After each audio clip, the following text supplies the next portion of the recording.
This episode of the Mental for Moto Aussie Supercross show is brought to you by Graphics by Aqua. If you want a lit kit, Graphics by Aqua have got you covered. Neon colours, metal flaking, holographics, Graphics by Aqua are taking jersey prints, graphics kits and graphic design to the next level.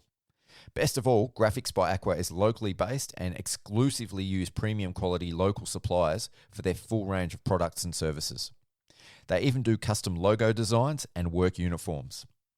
To see some of their awesome work, check out the Graphics by Aqua Instagram page and give them a follow while you're there, or simply follow the link below to visit their website.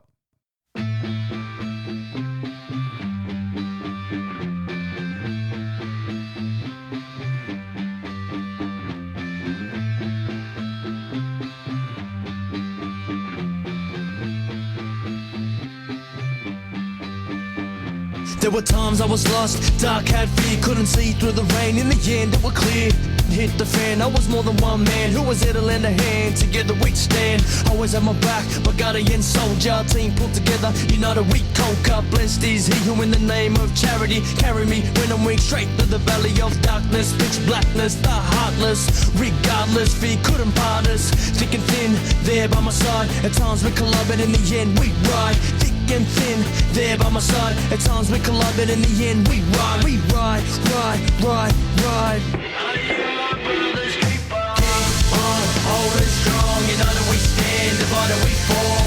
Together we belong. I am my brother's keeper. Keep on holding strong. United we stand, divided we fall.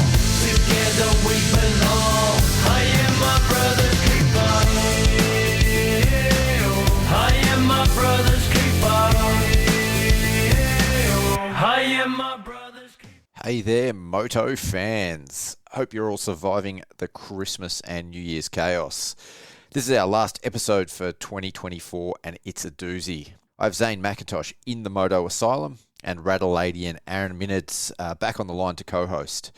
We cover all the biggest talking points from the AUSX Open, the Aussie Supercross Championship, and make all our silly season predictions ahead of the 2025 season. We call in New Zealander Brodie Connolly to hear his thoughts following a breakout year that saw him win the Pro-MX MX2 Championship in dominant fashion and finish third in the Australian Supercross Championship in his rookie season, as well as get his best Lawson Townsend story. Speaking to Brodie is always a lot of fun, so you won't want to miss this interview. Following that, the laughs continue when we speak to Wagga local and MX3 SX3 racer Cam Shaw, who also recounts some funny stories from his year of racing and the time he spent training with Beaton's Pro Formula guys. Before we get started, I'd like to give a massive thanks to the legends that have gotten behind us this year. Graphics by Aqua, Southeast Pools, Death Grip Products, Iro Helmets, Five Gloves, Bolt Everywhere Premium Racewear, Works Racing Goggles, and Wolf Building Compliance, as well as Peter Stevens and Moto Cred, who were the title sponsors of the Vic MX recap shows. So much work goes into all these podcasts, and we need every little bit of help that we can get. Next year, I really want to make the podcast bigger, better, and more consistent. So if you're interested in coming aboard as a partner, I'd love to hear from you.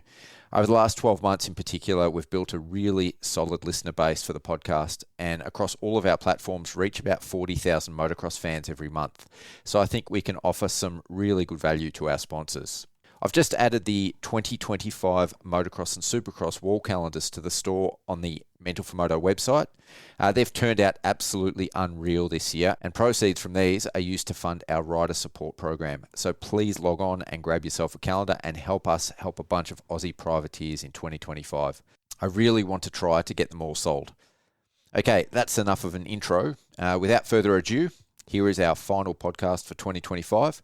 It was without a doubt one of my favourites to record. Just a word of warning, there is a little bit of coarse language in this one, so listener discretion is advised. I hope you enjoy listening. All right, with me today to talk all things AUSX Open and wrap up the Supercross Championship. In studio, in the Moto Asylum, I've got series regular Zane Mackintosh. Welcome to the studio, mate. Thanks, mate. It's good to be back. Good to be back in the asylum. And on the line, all the way from Adelaide, I've got Aaryn Minerds. I always get tongue-tied when I try to say your name, Az. How you going? Good, mate. And how you both you boys doing well? Yeah, man. It's good to have you back. You did the last one with me. I thought it went really well. So, you might be vying for Zane's job soon. No, we let Zane have the full-time gig. I'll just pop on when you need me. Yep.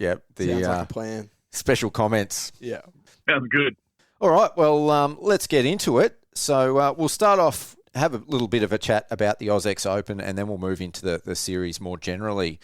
Just to start off, Zane, you rode. What was your experience with the AUSX Open this year? Mine was a roller coaster of a day. It was probably the best track they've had. Easily the best track they had, actually. Good soil, great layout, weird schedule. I mean, we didn't even have track walk until after the 85s was on track, which was a bit of a weird process. The whole thing was kind of pretty unorthodox, I'd say. Like, no heat races. We had 2 qualifyings that, counted for us to qualify. But, there was a heat race in between, and one of them was on a rough track and one wasn't. And, there's a lot of things that kind of were pretty weird, I thought, considering that it was supposed to be the big grand show. Unfortunately, didn't make the night show, but, I mean, it was kind of good. I got to watch the awesome racing and kind of see a lot of cool things. So, yeah, it looked like a great night. Wish I was racing the mains, but, it looked like a pretty cool event overall. And just to be clear, you didn't make the night show because you're a squid. You didn't make the night show because you actually came into the round injured. Let's just make that clear for the listeners. Yeah. I crashed at Adelaide, popped my shoulder out, took a chunk off my humerus and tore my labrum in a couple of spots. I've actually, since Melbourne, had a shoulder reconstruction. Yeah. Because shoulder was not good. Kind of limped that through and missed out by 0.14 of a second, which was awesome. But, I wish I was kind of healthy and actually got to put on a show, but shit happens and, we'll keep moving. Yeah. And as you were on the ground, as I was, shooting the event and covering it, what was the event like from your perspective as a media dude? It was really good. Obviously, we had, as you know, a lot of good access to the track. I had to shoot a little bit further back than I've been used to this year, but still had good access and places we could shoot. We had a full media room upstairs and downstairs, so it was easy to work. And as an event, it was a great looking track. As Zane said, it was a bit of a different schedule, so trying to keep up to date with everything that was about to happen or was going on was a task in itself. But still an amazing event that you wouldn't pass up.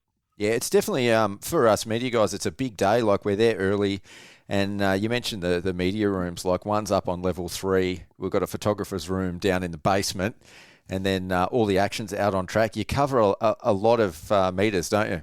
You do, and spend a fair bit of time in a service elevator and walking through kitchens. So it's a good little journey, and it's still a fun day all around. But as you said, a very long day as well. Yeah, for anyone that thinks that we just get to stand out there and watch the action, it's definitely not the case. You're running around like a blue-ass fly. From probably like 7:30, 8 a.m. till stumps, which is, I think I got out of there about 11 p.m. I expected to still see you up in the media centre, but you'd bailed by then. I thought I'd had all the photos downloaded onto the laptop, so I thought it easier just to get out of there and go back to the hotel for the night and just edit photos from there and do what I needed to. So I thought I'd bail as early as I could. Yeah, makes sense. So it was probably the biggest Supercross event we've ever had in Australia.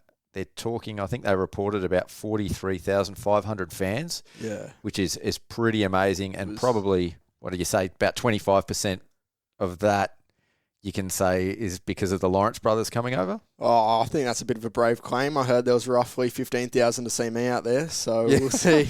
It's it was good to see. I mean, I don't know if you've seen the video of the Lawrence brothers experience where the line that was about 3K long. Yep. That just kind of goes to show how famous these guys are. They definitely drew a big crowd, but I think there was a lot of fans that would have been there just to see some good racing. So yeah, I think there was people waiting like 3 to 4 hours in those queues. Yeah, I wouldn't be surprised. That was, I remember when we had like an hour break, I tried to get out of the building, and it was where the Lawrence brothers were signing, and I couldn't even get out because there was just fans everywhere, and it was a pretty surreal experience. First impression when I got there pretty early for press day on the Friday, and I got to go out and have a look at the track. And when I saw the track at first, it looked like really sandy, really soft, kind of like Adelaide was last year as. And I thought it was going to rut up and be quite soft. But then talking to the riders, they were sort of saying throughout the night on the Saturday that it was pretty slippery. Like, it looked soft, but it was pretty slippery. So I wanted to ask you about that, Zane. Like, what was it actually like? It was really confusing. It was kind of like you looked at it and you thought you had all the traction in the world, but you didn't. You were kind of spinning up on it. It was kind of loose like sand, so it wasn't, you were kind of just spinning on top. Like, It was digging down. It broke away quick. Like, in the ruts, you kind of had good drive, but in the transitions, like, you'd go 3 out or something, and you were finding yourself spinning. Like, if you tagged, like, it wasn't real grippy. It wasn't actually that good. Yeah. It was really inconsistent. I definitely found the bike kind of dancing. Your front end would wash, and but it was good. I mean, kind of played a little bit more to my style of track, but yeah, I didn't mind it too much in the turns, but in the rhythms is a bit howsier, kind of grabbing edges and spinning up in. Yeah, grabbing edges on your, what was it, your practice lap or your sight lap? First lap of quali. Jeez.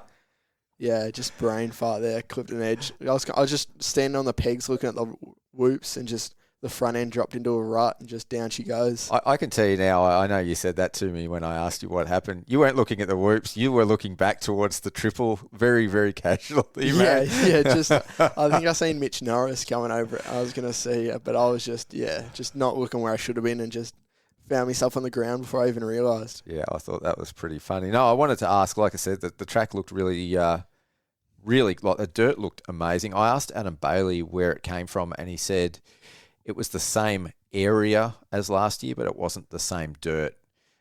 Did you find it was roughly the same as last year? Because you obviously raced. Yeah, I found last year was a little bit more consistent, a little bit harder, didn't break down as much. I don't know if this year they started moving it early, kind of, because it may have sat there for a while. I don't know. But yeah, this year broke down a whole lot more than last year's did. Last year's held up a lot better, kind of had a little bit more traditional ruts, where this broke down quick. And it was real weird. It was slippery on top, but hard, but it wasn't holding up. It was, one of the weirdest soils I've ever raced on, to be honest with you. As you've obviously seen a lot of Supercross tracks over the years, what did you think of the layout, like as a non-Supercross rider? What did you think of the layout? The layout was probably one of the best layouts I've seen in Australian Supercross. Obviously, we've been to Marvel a couple of times before, and some of the layouts have been a bit weird. I think a couple of years back they had that weird first corner, which sort of went left, right, straight away. The S, yeah. But I think, the actual layout this year, it pretty much looked like an AMA Supercross style layout. Yeah, good combination of rhythm lanes, the triple across the back. The whoop section was pretty short, but still looked reasonably tough. Overall, it was probably one of the best layouts I've probably ever seen in Australia. Yeah, it was pretty cool. It was really cool. It was a good fun track to shoot as well. As you said, the dirt, it was a bit weird. Obviously, like everybody, we go and do the track walk and get some photos, and it felt sort of firm on the foot, like a little spongy. And when the bike first hit the track, it looked like it was starting to turn over and going to be like a sandy type base. But yeah, as Zane said, and a lot of riders said it looked like it was going to be grippy, but it was pretty slippery still, and a lot of people just losing front ends and just catching weird ruts and edges, and it made for some good racing. Yeah, I got some photos actually, like when Zane said the track walks were in between some of the sessions. I actually got photos of some of the ruts, like all the way down to the geomatting underneath, like big white lines through the ruts. Oh, and that's slippery, that stuff. Yeah. That was, well, it's on ply, so. Yeah, that was like, so both coming both ways going on back onto the start straight. So the 180 after you go past the start straight the first time, that inside was pretty much to the ply the whole night. And then the other one where you come backwards down the start straight, that was to ply like, so when we went out for our qualifying, it was 3 ruts that were to ply. Yeah. And we we're kind of just like, ooh, that's gnarly. Yeah. Yeah. I think from like a spectator fan perspective, like as said, it was a pretty unreal layout for an Australian Supercross. It's I'd say it's the best I've ever ridden. Well, when the SX3 guys went out, I think that first session they were doing like over 1 minute lap times, which is like that is a long track. Yeah. Like even for an American. Yeah. Well, I think it's definitely the longest track we've probably had in Australia. Yeah. For probably quite some time. It was sick track. It flowed really well, which was cool. the only thing was that first rhythm was a little funny. I think that was a little bit awkward. Yep. But everything else was nice. Everything flowed well. Everything was shaped well. The whoops were good. I mean, I couldn't really do anything to them with a shit shoulder. Couldn't skim them, couldn't jump them. But they looked nice. Everyone else that hit them said they were pretty good. So, yeah, well done to the track crew. Yeah, they were all the jumps. Do they feel bigger out there at Marvel than the other rounds? They standing next to them. They looked a little bit taller. Not necessarily longer, but it just looked like there was more dirt in the jump. Yeah, 100%. That was a lot more to what I've been training on. They're a little bit taller. It's a little bit more consistent when you go like 3 or something. They're not as small and it's kind of not as hard, but everything was nice shaped. A little bit better sizing. I think that's kind of the sizing they should aim to have at every round. But as you kind of know, it takes up that little bit longer in the lanes and stuff. But yeah, no, it was really good. I think we were talking about it before the event. The actual track ended up being a little bit different to the track map. Yeah. Did either of you guys know why that sort of ended up that way? I do. It's because all the track maps at the start of the year was just designed with no input from the track crew. And then there was some things like ambulance access and things like that they kind of had to add in once building the track. So that was kind of the biggest issue. Sure. Fair enough. That makes sense. Yeah. It's I mean, it was a question that's come up all through the season about the track maps, and then all the tracks have been tweaked a little bit. Well, yeah, that was exactly why, and that's out of both the track crews. That's out of their mouths. That was, I spoke to a few of those boys, and they were like, they had no input into any of the track maps that got built at the start of the year, and they kind of said that they weren't building some of them. Some of them weren't going to flow well, and they kind of knew that, so they did their best, and I reckon they did pretty good. Over the weekend, there was a bunch of crashes and some, pretty standard injuries for Supercross, but some broken bones and things like that. I got to speak to a few of the riders since the event and catch up with them, and every one of them said the same thing. It was like, I just made a mistake. Like, a lot of the time when you see events where riders have, or a lot of riders have accidents, they'll blame the track or the format or something like that. Pretty much everyone I've spoken to consistently after Marvel said, "Oh no, I just made a mistake." But why do you think, like, we obviously see crashes at a lot of Supercross? Wollongong was sort of a bit of a anomaly because that was a big start straight one, big pile up. So I think that you can't sort of say that's representative of anything. But why do you think there was sort of injuries? Was it more peaky and a little bit less forgiving than normal? It wasn't peakier, but with all the singles being that little bit bigger, when you were casing them, if you a lot of them kind of tagged frame, and then you're kind of just along for the ride. Or I found as well, because they were getting ruts in the transitions. Yep. Like, as you've seen Aaron Tierney's crash probably. Yeah. It's just, you just get cross-rided in the moment, and then you're along for the ride. Like, it's not the track. Like, the track breaks down, and I feel like you had to be so perfect out there. And because we kind of stepped up and went bigger to what we had for a lot of the years, I think those SX3 guys kind of got caught off guard.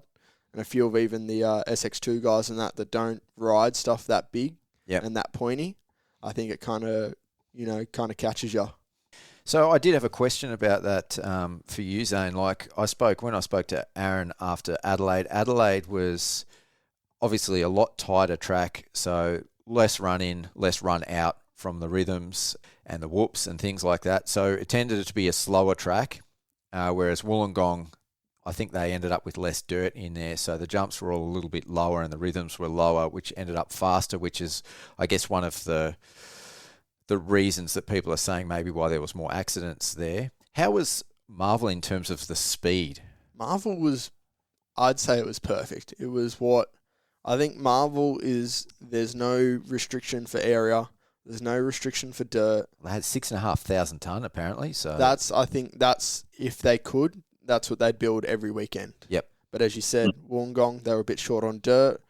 Everything was a little small. Adelaide, they were short on room. Everything was real close and big. I mean, I could blame the crew and go, if we had a little more run into that triple, I wouldn't be sitting here with a shoulder injury. But that's what we had. I stuffed up. So there's things like that. We kind of just got to adapt from the track round to round. But I think that's our biggest issue across the year is AMA is so consistent. Yes. Like I had a good chance to speak to those boys and they reckon that it's crazy how different all the tracks are every round. Yep. Like you go through all the rounds and everything like that. They're like, they can't believe that we deal with that every year. That where theirs is so consistent over there. A triple's the same size every weekend, no matter what. You know what I mean? Their rhythms are the same height, the same distance, everything. There's so much more consistency. That's why they're so good.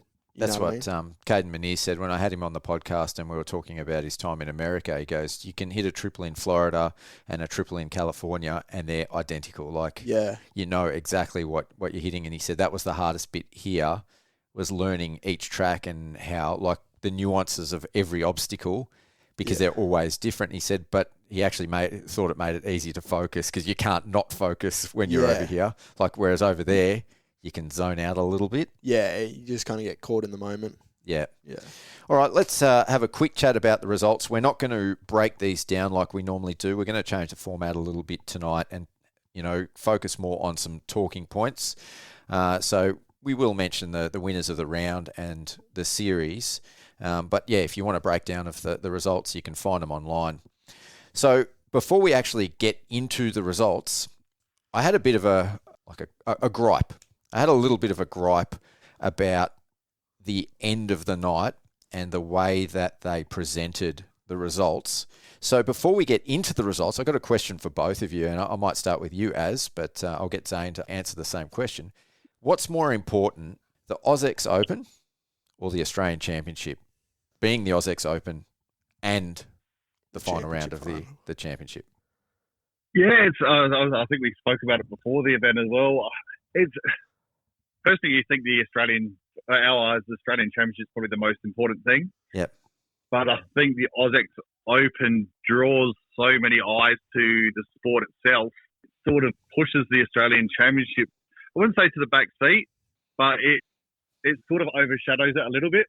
But I think obviously being at all four, I didn't go to every round this year, but being at most of the rounds, we are focusing on the Australian Championship, and it's unreal to have the Lawrence brothers here. It's a massive uplift to the series to have them here, but it did sort of take that little bit of shine on the night. Like when they presented the championship trophies, you didn't necessarily get the top three up there.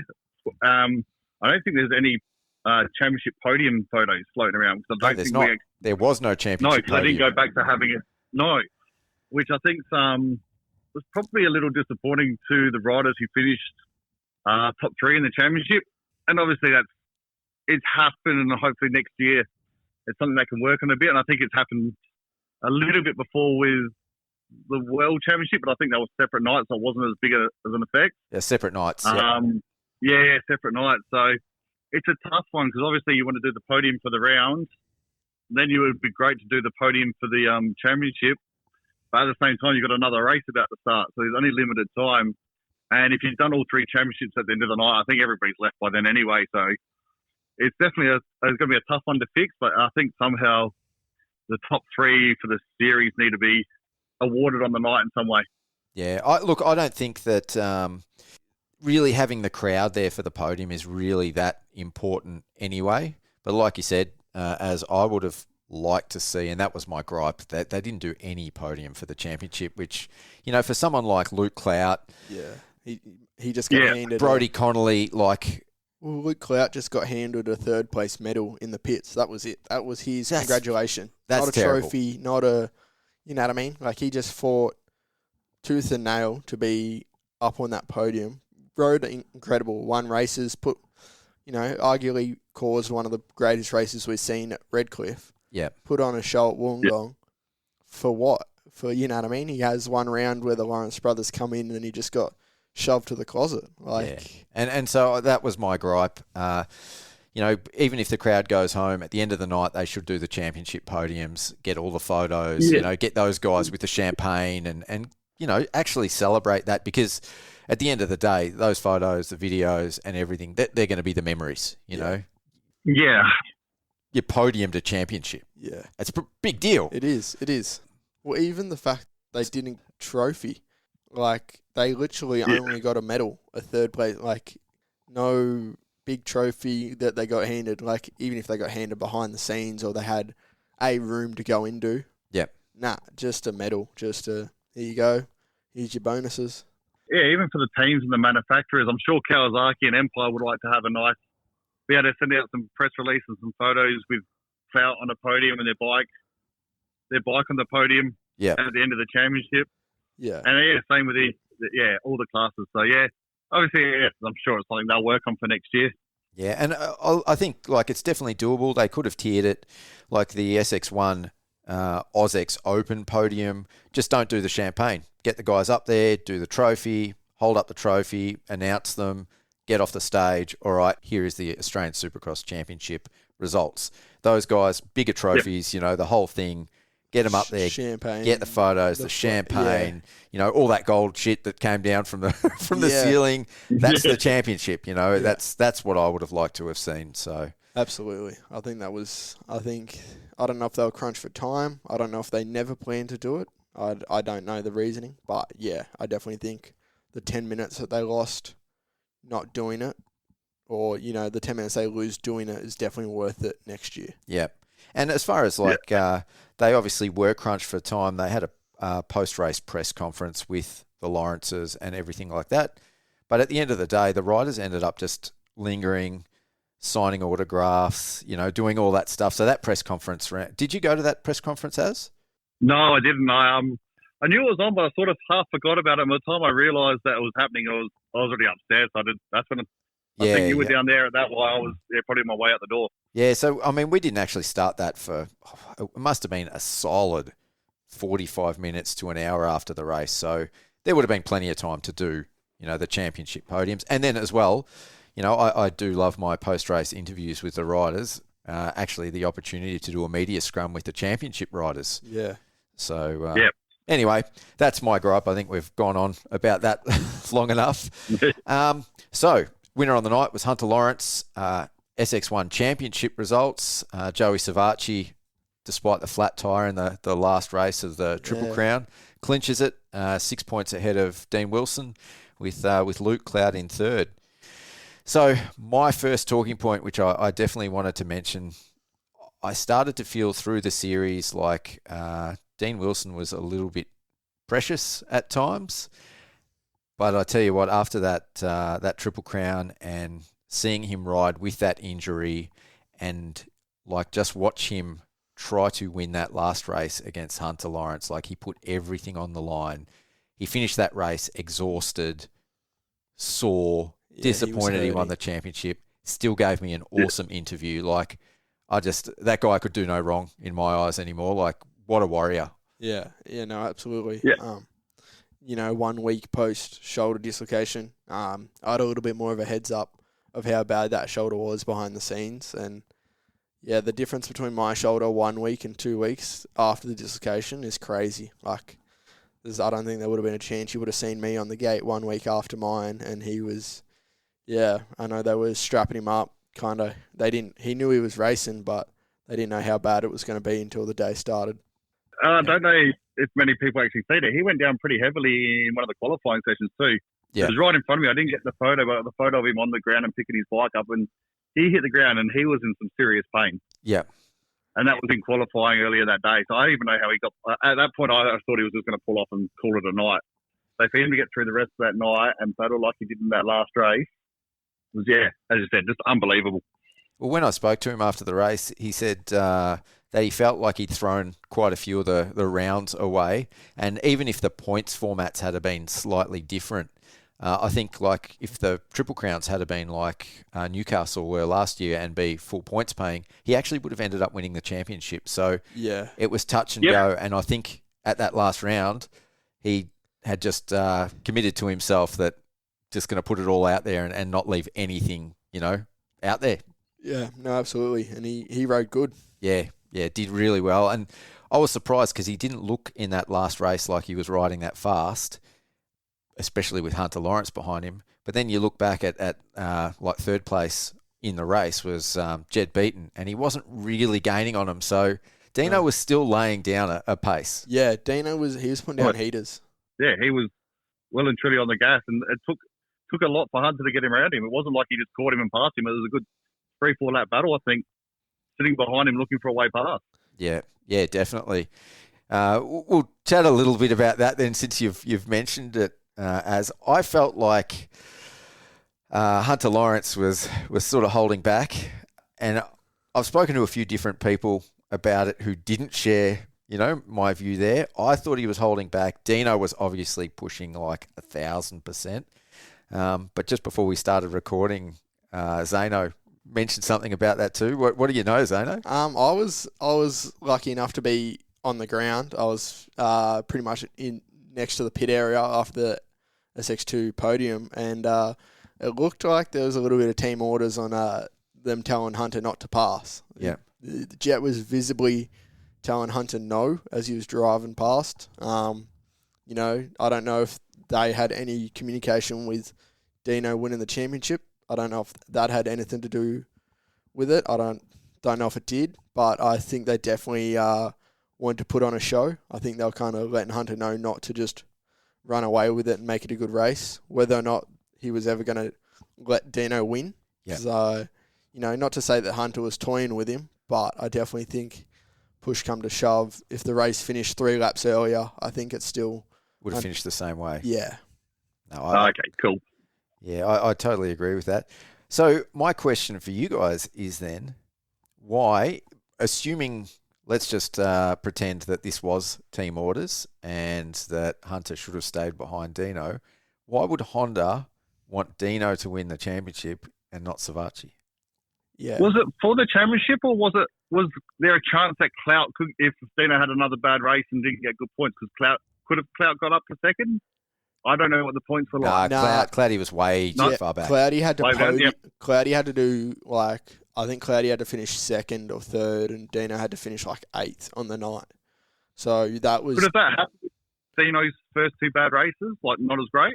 Nah, he was. If Dino finished top 3 or top 4 that rate, I think he literally just had to beat Clout, and Clout was 5th in that last one. So and there was no way he could beat, even with Savatgy coming last, there was no way he could pass him in points anyway, whether he won or come second. So, but that wasn't known on the floor. Yeah, and Dino actually thought that if he won that race, he was in for a chance at the championship. That was what we were there, and we were being told that if Dino won, pretty much everyone thought if Dino won, he won the title. That was what we thought on the floor there. I know they had Dean Wilson championship jerseys getting ready, thinking that he just won. Yeah, it was. They thought that the points were 3 points closer than what they were. Yep.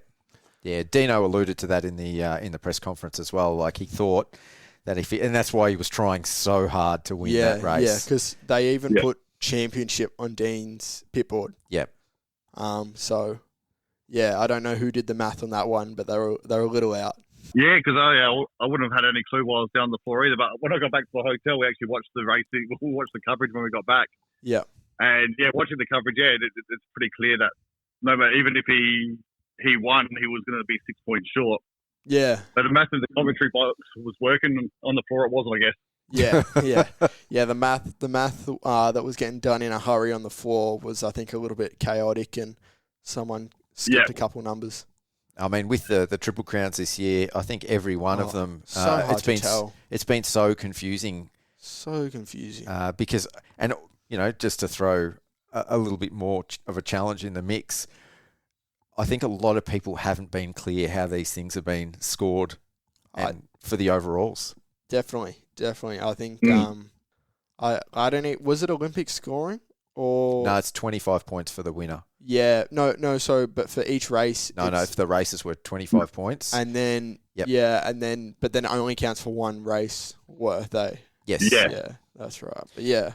So apparently there was some. I was told from one of the MA officials that they wanted to use the Olympic scoring, but they couldn't because it's not in line with the Australian, motorcycle racing, the Mons or Mons.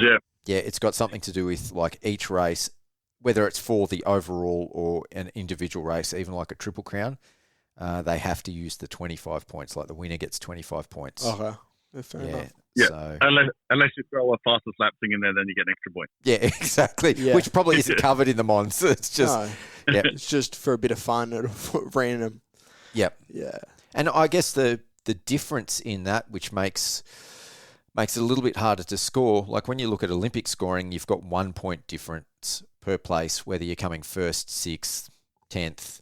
Whereas when you do the 25 points, they actually score it like an overall. So it goes 25, 22, 20, 18, 16, 15, and then 1 from there on. So that actually does make it a lot harder to follow. I think for a fan perspective, like Olympic scoring is pretty easy. Like this guy comes first, second, he's on 3. Yeah. You know, this guy comes second and 5th, he's on 7. You know, I feel like it shows better credit to the guy that gets more. He's more consistent. If you go 2-2-2, that's pretty hard to beat in the Olympic scoring. Yeah. But if you go 2-2-2 on the thing, you're like you can go 1-1. You're 9 points. You can go 1-1-7 and still beat.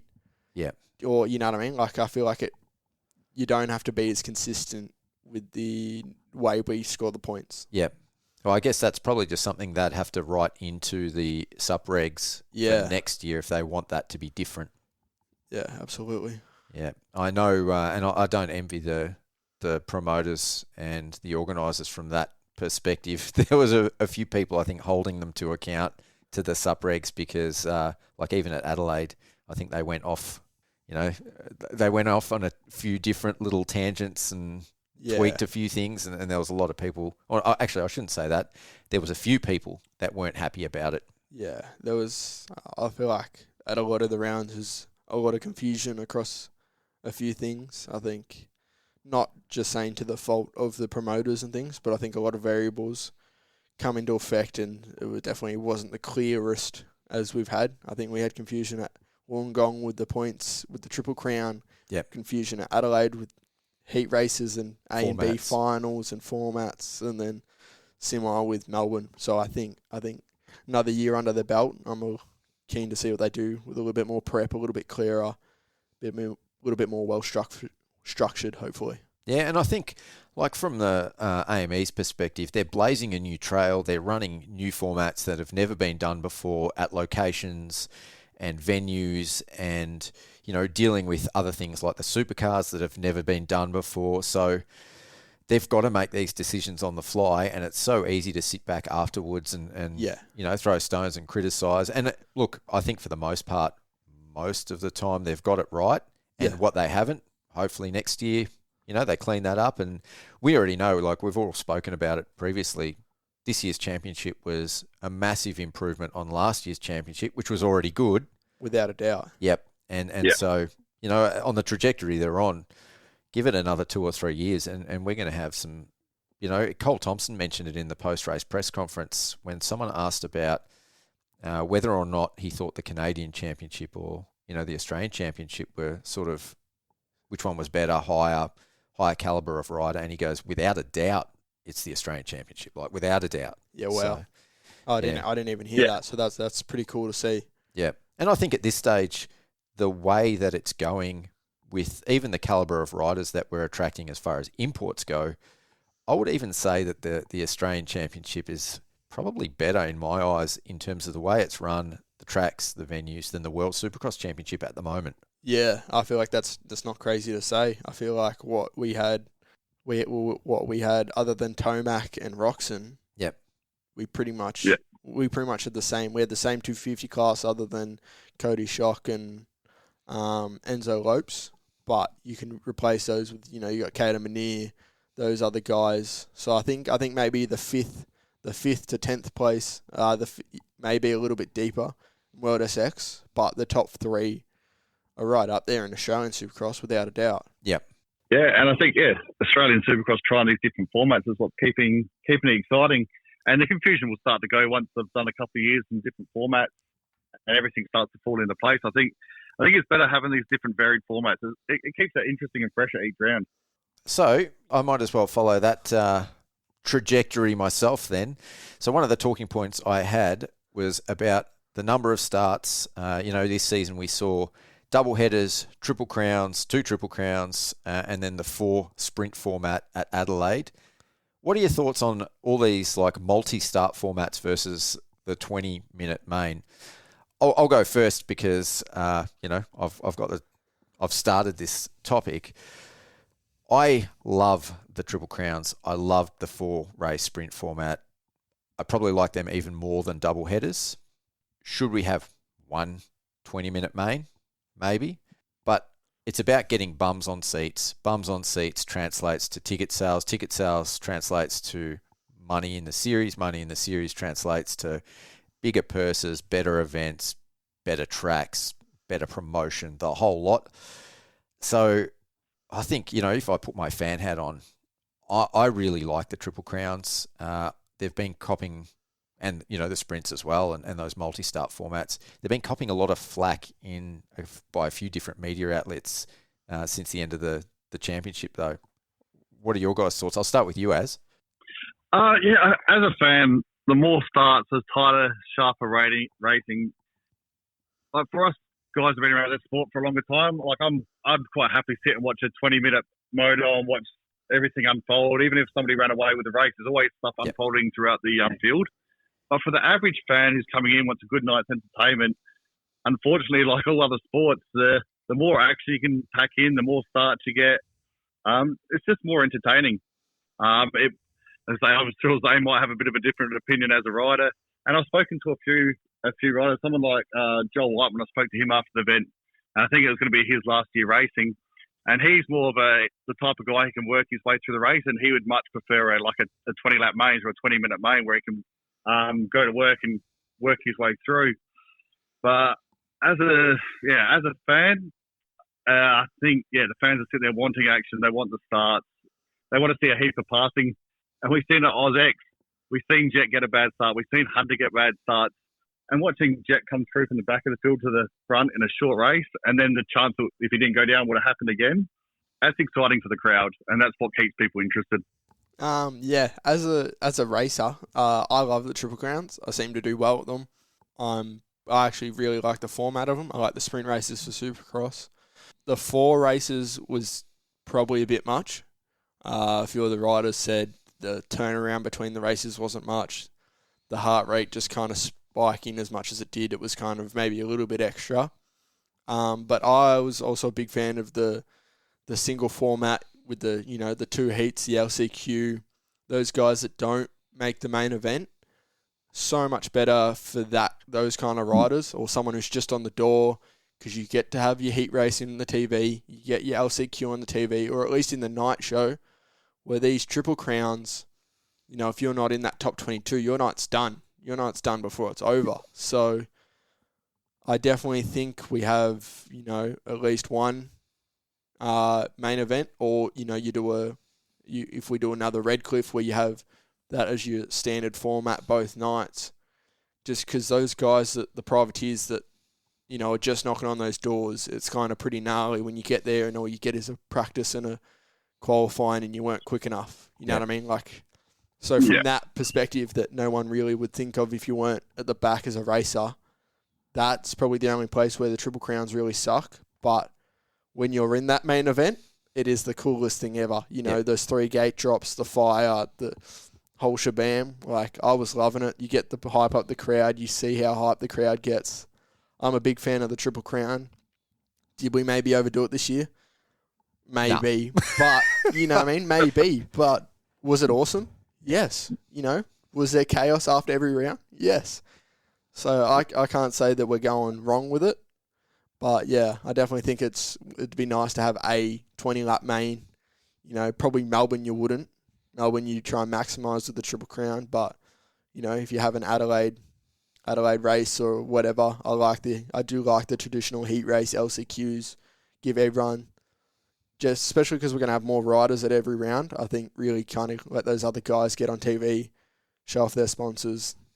Yeah. Or even like the 2-night back-to-back format like Redcliffe. Yeah. Have a 20-minute main. Yeah, have a 20-minute main both nights, I think. Yeah. As I said, I'm a massive fan of these multi-start formats, but I'll put a caveat in there. Only because the Australian series is only 4 rounds. I think if we ended up with a 6 or 8 round series, I wouldn't want 6 or 8 rounds to be these multi-start formats. I'd definitely want to see 2 or 3 of these traditional mains. Yep. I think it just, as far as track time goes, like you said, Zane, as far as crowd engagement goes, I think that's where these come into their own. And when you've only got 5 rounds in a series, that's where you have to maximise all of those things for the riders as well as the fans. Yeah, without a doubt, that's probably a huge factor that plays into it. You know what? We had 2 Triple Crowns and 1 super final quad race thing. They only have 3 Triple Crowns in America because they've got the 17 rounds, so they don't need so much chaos, I think. But yeah, I definitely think if we go up to a 6 or a 7 round, I wouldn't want to see more than 2 or 3 of them as a Triple Crown.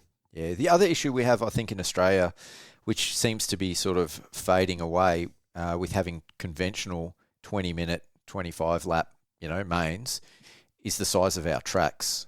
Like being a little bit shorter, if we did a 20-minute main, that's going to be on one of our tracks over here, more like 30 laps or 35 laps. So the tracks are going to get completely annihilated. Yeah. And that's, I think, something that has to be factored in over here. But if we start seeing more of these full-size or close to Supercross tracks, like Wollongong, even Redcliffe was a really good size track. Yep. Marvel, then we can start talking about having full-length mains. Without a doubt. All right, so SX2, Shane McElrath, winner on the night, obviously took out the SX2 championship in dominant form. Cole Thompson crept back ahead of Brodie Connolly, so we're going to get Brodie on the line a little bit later tonight for a chat. So I guess seeing Shane's dominance in this series, my next talking point, it's something that came up at the press conference at Adelaide. It came up again at the press conference at Melbourne. Do you think it's a good thing for the Australian series having American riders or international riders come over and winning the Australian series? I think it's good for seats. I don't like it in the 250 class. I don't like... The last 3 years, we haven't really had a competitive 250 championship. Anstey smoked everyone back-to-back years. Now Shane ran away with it. Cole and Brodie and Alex, all very similar speed. Kingsford, Minear. I think that's okay. Like, I think those guys that aren't coming in and just dominating every weekend is... Yeah, I don't like in the 250 class. 450 class... That's fine. They're established names. Not saying Shane and Cole aren't, but that's a little bit different to what the 250 boys are. It's all these up-and-comers. I think the gap is a lot bigger. Hold that thought, because I've got something about that I'd like to address. But yeah. Aaryn, what do you think? Yeah, it's a tough one. Like, I obviously enjoyed watching Shane race this year and Cole. It's a tough one because the 250 guys, the top 250 guys, in Australia, I guess we lose a lot of them overseas. But the guys that are here sort of still gives them a bit of a base mark of where they need to get to even be remotely competitive if they head overseas. Like Cole Thompson's an unreal rider, but he's still probably he's not really a podium guy in the States, or he's probably a 5 to 10 type guy. So it gives these guys a chance to go, well, if I can beat Cole, I'm half a chance to get to the US and establish myself a bit because I can run 5 to 10. If I can't get near him, I'm going to be lucky to be running top 20 in the US. Yeah. So it's good. So it actually gives our local guys a chance to see where they're at, especially at a young age before they head overseas. But again, at the same time, you also want to give as many of these up-and-coming Australian riders good seats to prove what they can do as well. So, yeah, it's again, a bit of a sticky situation. But, yeah, I quite enjoy watching Shane race and seeing these top guys on 250s and what they can really do because they obviously ride a bit different than the 450 guys. And, yeah, I just enjoy watching it. So our 450 guys, like you look at guys like Cloudy, Mossy when he's not laying on the ground. Beaton by the end of this year. Like they are, Tanti, 100%. Like these are world-class guys that can tend to mix it up with, the American riders, especially the ones that we're getting over here. They've got the ability, put it that way, and the potential to mix it up. Yep. Now, Zano's probably not going to want to hear me say this, but I think the Australian SX2 class is super deep for Australian standards, but on a world scale, I think they are the most behind class of any of our Australian classes. So at the moment, definitely riders of the calibre of McElrath and even like you said, Cole Thompson, who isn't, a world beater, he's still fairly dominant over here. Brodie Connolly obviously mixed it up with those guys. Larwood had his days as well. Reed Taylor had his days, but no one's going to be up there and really consistently beat McElrath. So I think as far as the SX2 class goes, I actually only think it's a matter of time until some of these SX3 guys come up. And I think in the next year or two, the Australian SX2 Australian riders are going to be on that world level. Yeah. Especially if we keep doing it the way that it's being done. Yeah. I won't disagree with you. I do think that they're probably SX2 is probably the biggest gap behind. I also think that maybe America, you look how big their juniors, you know what I mean? You see 85 super mini kids on Supercross tracks. Australia's definitely lacked in that department recently. I think COVID. For me, it's COVID. COVID was the one that has killed us. Well, killed the SX2 class. Yeah, because it's, you know what I mean, all these kids are coming in like, you know what I mean, I went 3 years without riding a Supercross track. Exactly. So I think regardless of Shane and Cole being over here, we're going to get better. Yep. Kai Wood's coming in. Cade Kingsford's coming in. Jake Cannon's coming in. Jai Campbell. All these guys, Jack Byron. And they're just going to keep coming. So I agree with that. But I don't think having Shane over here, I think the nicest way possible, Shane is just taking money from 19, 20-year-old kids that need it more than he does. Shane's made his money in the world. Shane's 30, so's Cole. They're 31 or whatever. I get that they're over here doing a little parade tour, and it was an awesome experience having them here. But that should have been Ryder Kingsford should have made 50,000 this Supercross season. Reed Taylor should have made 40,000 this Supercross season. That's where I think that money would have been better.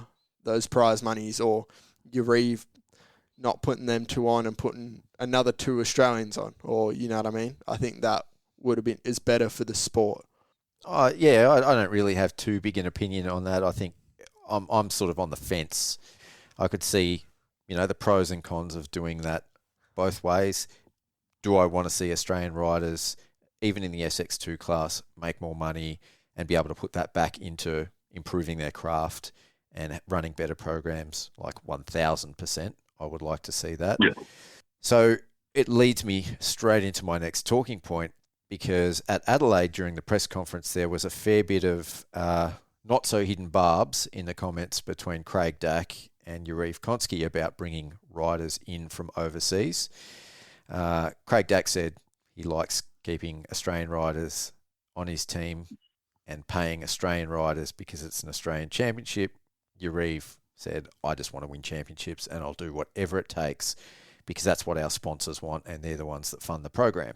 So they've both got really good arguments. So my question then is, now, yes, you've got these riders, Australian riders, that can't compete with the top American guys, especially in the SX2 class that are coming over, but even, to an extent in the SX1 class, Savacci and Dino finished 1 and 2 in the championship. So next year, will we see, or should teams like CDR bring in American riders, and what will that do? Thoughts? As long as they don't drop Australian riders. I don't see CDR having 5 guys under that truck. No offence. It's crazy. You look at the Honda team, they've got 2 trucks. They had 9 riders. I could only imagine the headache that was going on behind the scenes. You know what I mean? Would it be awesome to see them add 1 or 2? Sure. But as long as you're not seeing Australians go without a ride because there's Americans over here. I think the other problem is going to be who do they find who's out of contract that could come over and do the Australian series on a 450? So you got Dino and Savacci, both top 10 AMA riders. Who else in the top 10 to 15 AMA are you going to be able to pull out of their contracts to come and race in Australia? I think once you go past the top 15, I think the Clouts, the Tantis, the Beatons are better options anyway. So it's going to be hard to see, unless CDR can somehow swindle a deal with Tomac to come over. I'm going to see it hard for them to actually find riders who could come over here and win. What, Because our top 450 riders are pretty damn talented. yeah, very true. But just say like guy like Dylan Ferrandis or like a Nick Romano who are on those Phoenix Honda or a satellite team that aren't on the factory teams, they can sign a Supercross only deal, or those contracts aren't as locked in as you think. Does a Romano beat Clout? I don't think. I think coming over here and trying to beat Clout or a Tanti over here for someone like Romano is probably is not a guaranteed thing. Like, why would you couldn't see anybody paying top dollar for somebody who might win a championship? Like a Sabathia and a Wilson, you're not guaranteed, but you're a high percentage of them winning a championship. So to find somebody to beat those two and then beat the Australian riders, it's going to be a tough deal to find. I mean, that's Cole Thompson. Yeah. Really? Like, he got a ride? And it's on a 250, but does Cole Thompson do as well on a 450 here? I don't think he gets near Clout or Tanti, to be honest. So I heard a rumour that Shane McElrath was originally signed to race for Empire. Have you heard anything about that?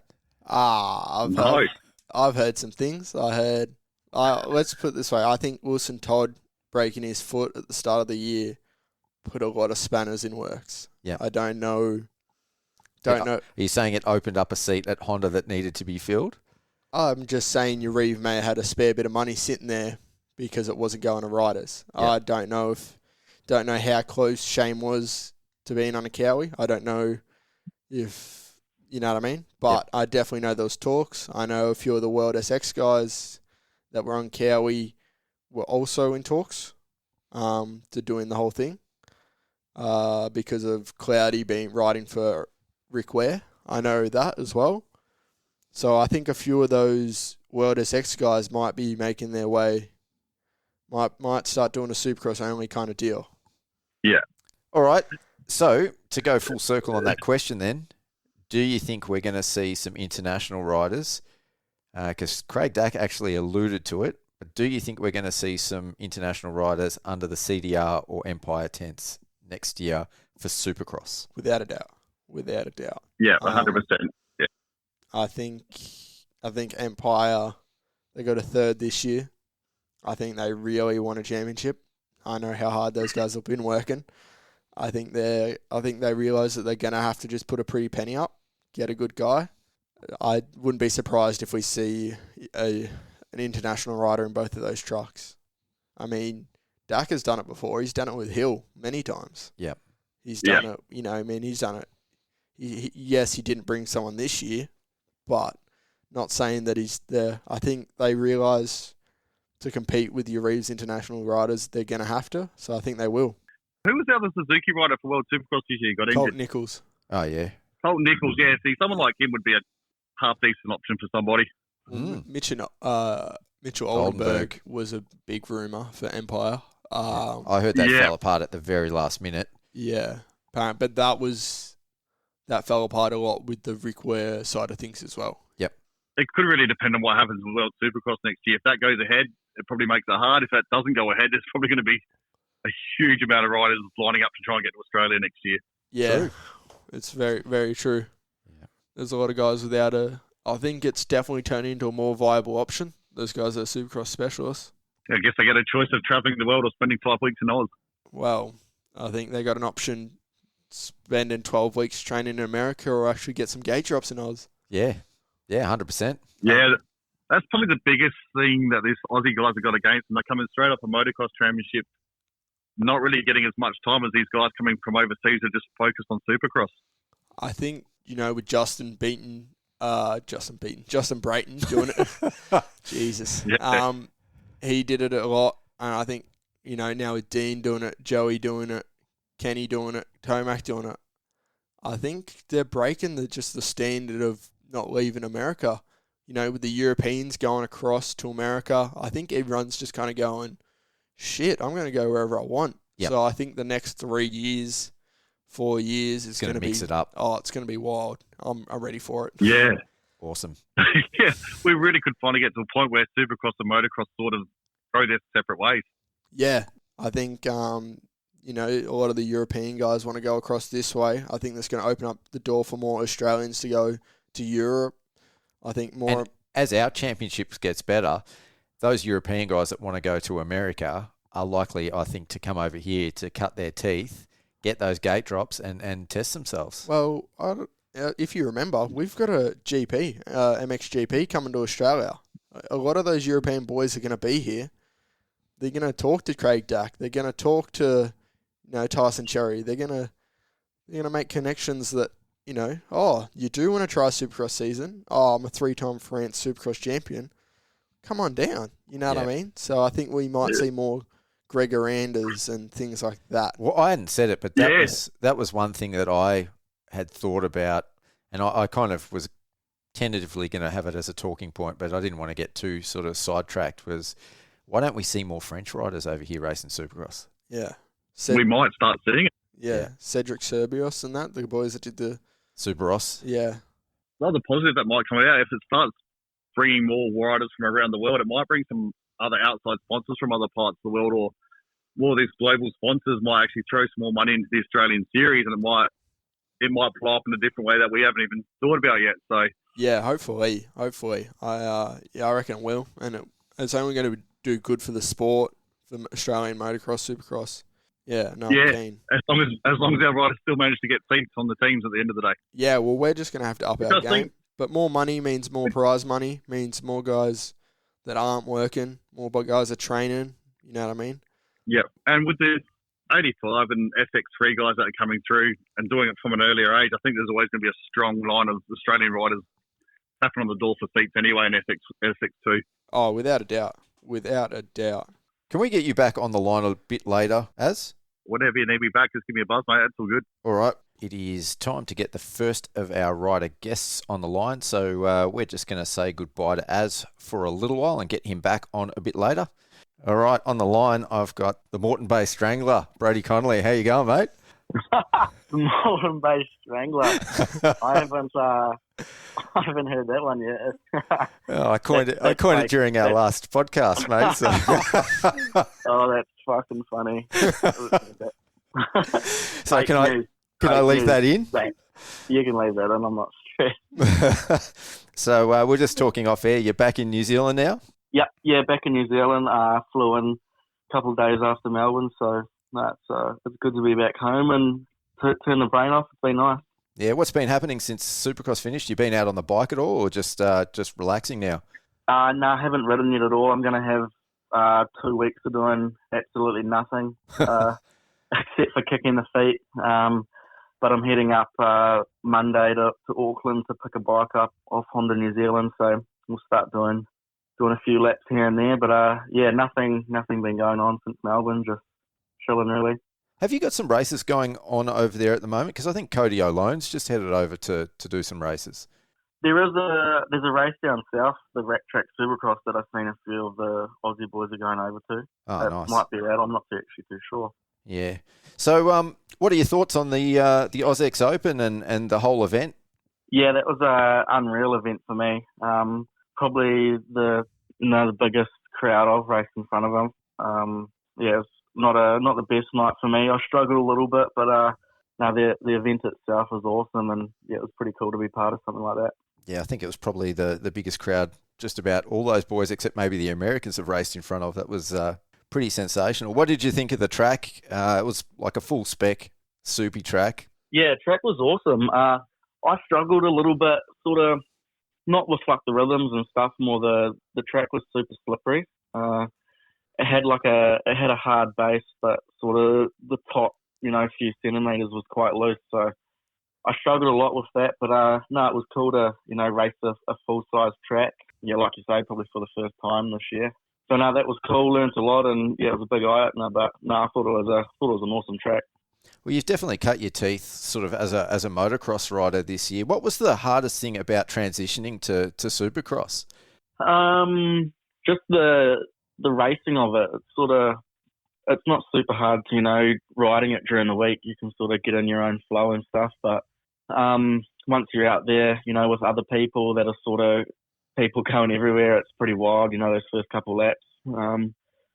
So it's taken me a little bit to figure out, how to race it and how to get into sort of the same flow when I'm racing it as when I'm practicing it, I think has been my biggest struggle. I had a couple of good races there, but yeah, sort of the first round, I didn't really know what I was up to in the first race.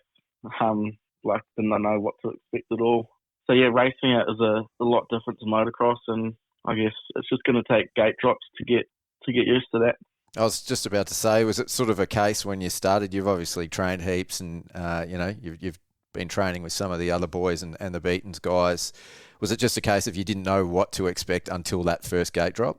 Yeah, pretty much. Yeah, we did, heaps of days riding, and you get fairly comfy and stuff. And then I was honestly, that first race, sitting on the line, I was sort of like saying to myself, I actually don't know what the fuck to do if I get a whole shot or what. I actually, did not know what to expect at all. Yeah. It's pretty crazy feeling. I've never felt that. You did a little bit on the 85 though back in the day. Like, when was that? Yeah, that would have been 2017, I reckon. I did maybe 2018. I'm not too sure. Whatever year the Horsham Nationals were. 2018. 18. Yeah. Yeah, it would have been 2018 then. Yeah, I did the full series on the 85. Yeah, because I and raced. they were going to. Did you race that as well? Yeah, I raced it with you, I think, because we had that crazy mudder to finish. Yeah. Yeah. At Jimboomba, I think. Was it? Yeah, that's right. Yeah, so I've done that on an 85, but shit, I can't really remember back then, and a big bike to lots different. So yeah. No, there's been a lot of laps since then, so I can imagine you just stricken that from the record. Yeah. So coming into the season this year, you came in as the Pro MX MX2 champion, and then you went over to race MXON. Like, what was your pre-season like? I know we sort of touched on it before that it wasn't really a Supercross focused pre-season, but how much time did you actually get on the bike and on a Supercross track before that first round? So I pretty much was just riding Supercross. I would do like a few days a week Supercross, and then like maybe one day motocross. So I can't remember how many weeks it was before I went to China. I might have only had 2 or 3 weeks riding Supercross before I went to China. So I did that, and then did that China race, and then come back and carried on riding a little bit of Supercross, but still riding motocross as well to race nations. So I mean, it wasn't the best pre-season. The travelling takes it out on you a lot. You lose like a week or 3 or 4 days both sides, with travelling back and forth. So I didn't really expect it to take as much out of me as it did.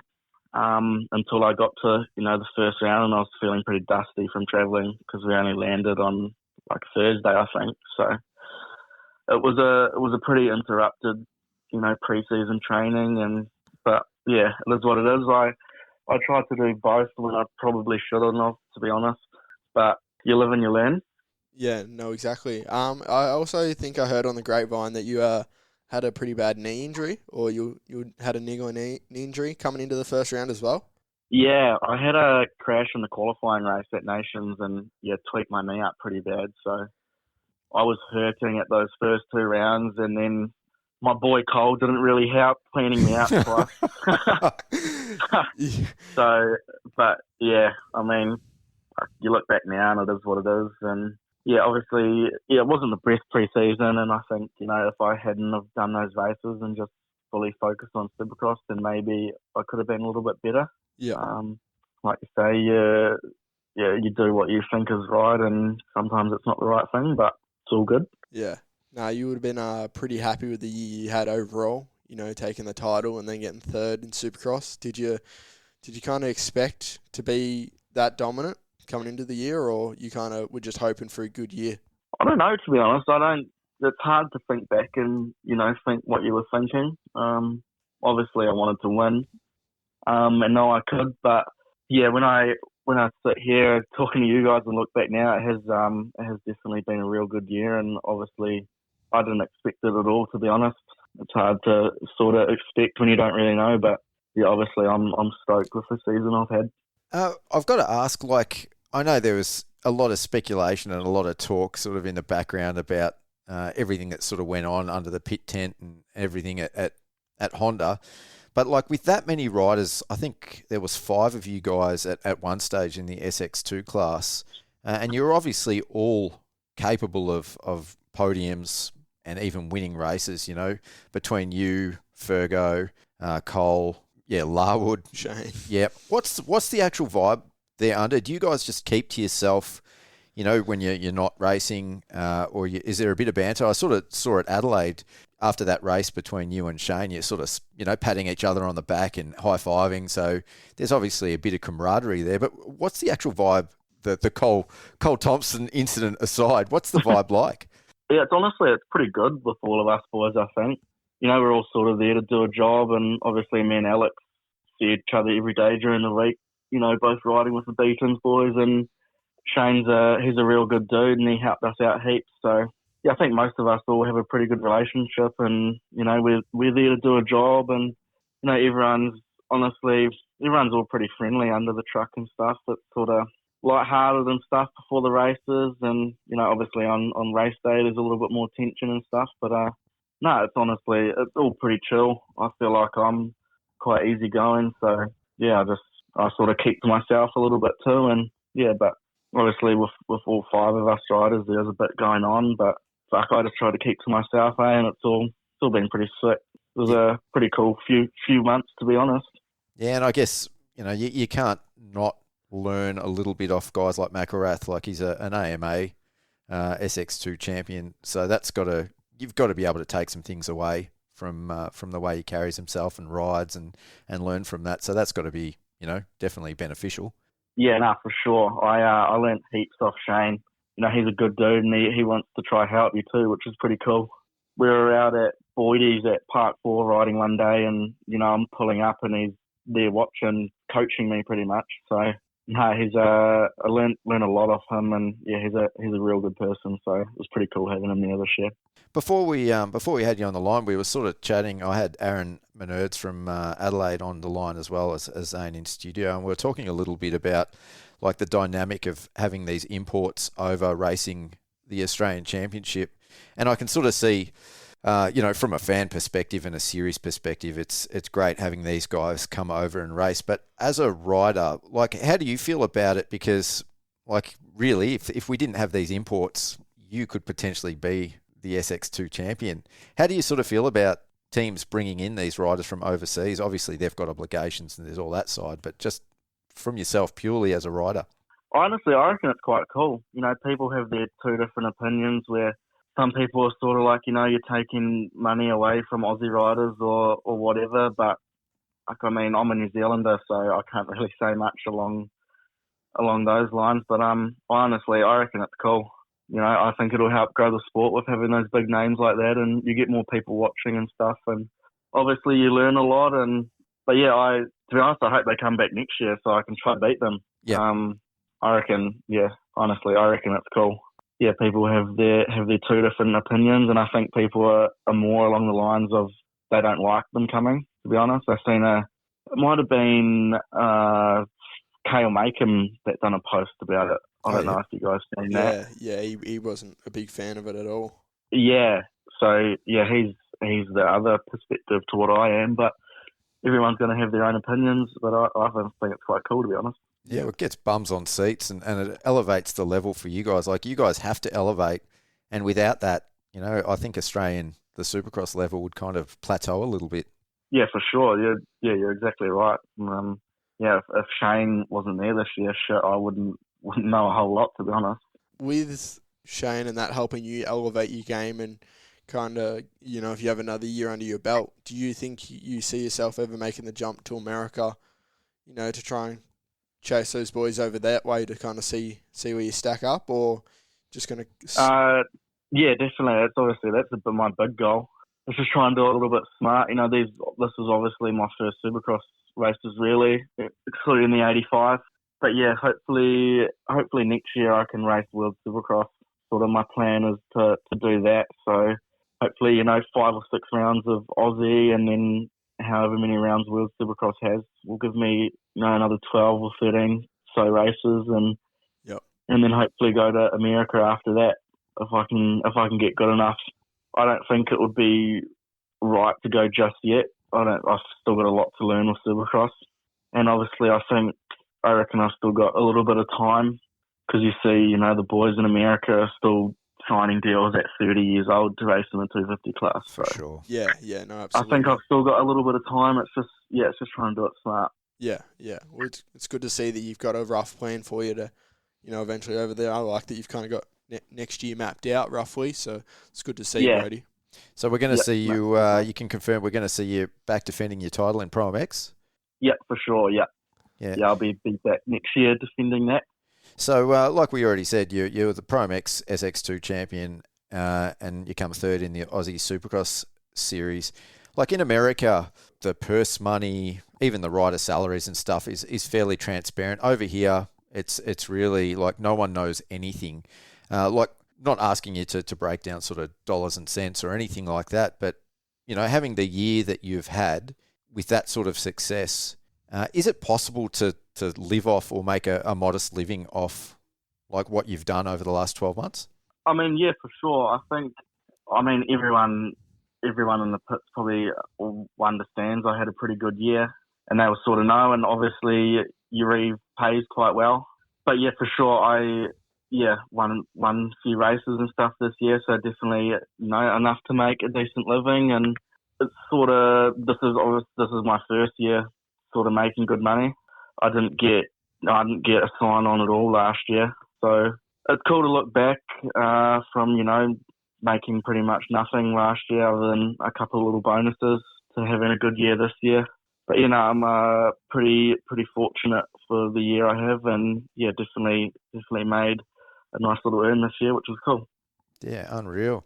So just to sort of get towards the end of the interview, because I know it's super late over back in New Zealand now. I think, what did you say?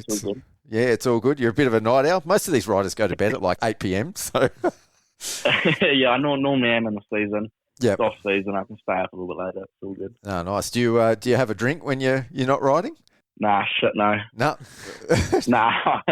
I love that. Have a couple beers with Dad when I get home.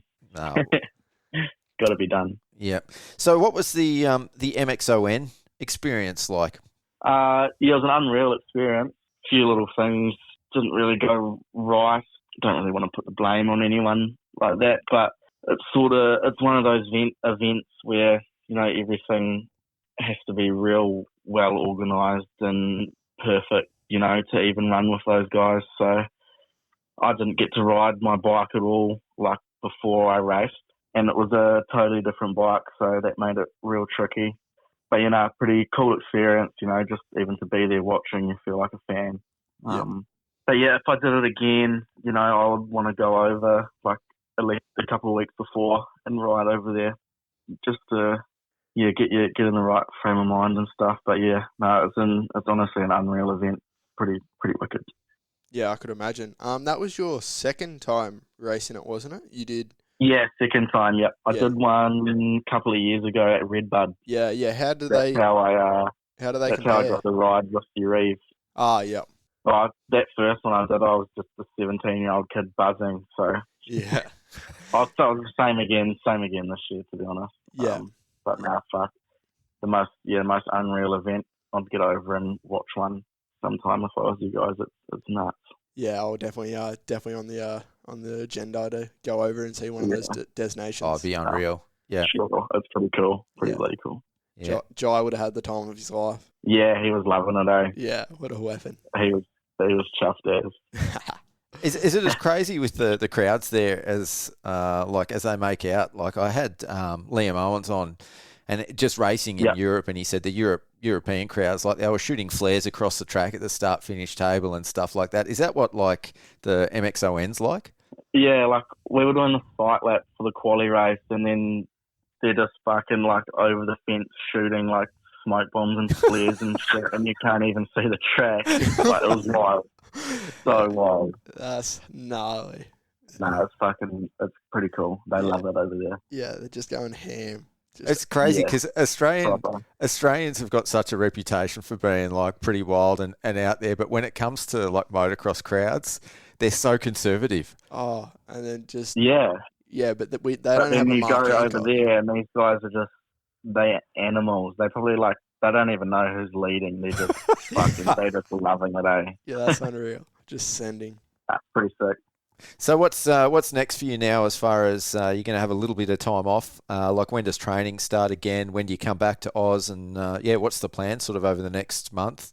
I've got, like I said before, 2 weeks of just doing absolutely nothing, sort of getting the body right and stuff again. And then I'll start doing a bit of training next week, just off the bike, just sort of lots of, long and slow cycling till over Christmas and New Year's and stuff. And then I think Ross starts back up on maybe the 18th of January, I think he said, 18th or 20th of Jan, which will give us, I think it's 6 to 8 weeks of pre-season. So I'll fly back to Australia on around the 10th of January to do a little bit of testing and then, hook into the pre-season. So plan is just chilling at home, catching up with friends and family and stuff that I haven't seen all year. So you've been a fairly long-term sort of, what would you call it, client of Ross's? Yep. Yeah, what's that? Obviously, his format and his style gels with your racing.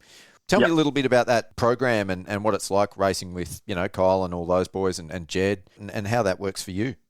Yeah, I love it. I love it down there in Wanne with them. They're awesome people.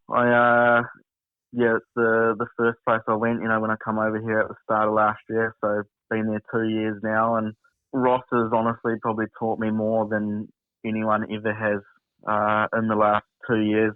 More sort of even off the bike stuff, just general life stuff. We've been able to form quite a good relationship. So I don't think I'll be leaving there anytime soon. They're awesome, and it's a pretty good vibe at the track every day, and all the boys get along pretty well. So it's pretty cool, motoing with them every. So when you're training, I saw you guys, I was doing a little bit with Chandler Burns when you, Kyle, and Alex were out at Hastings.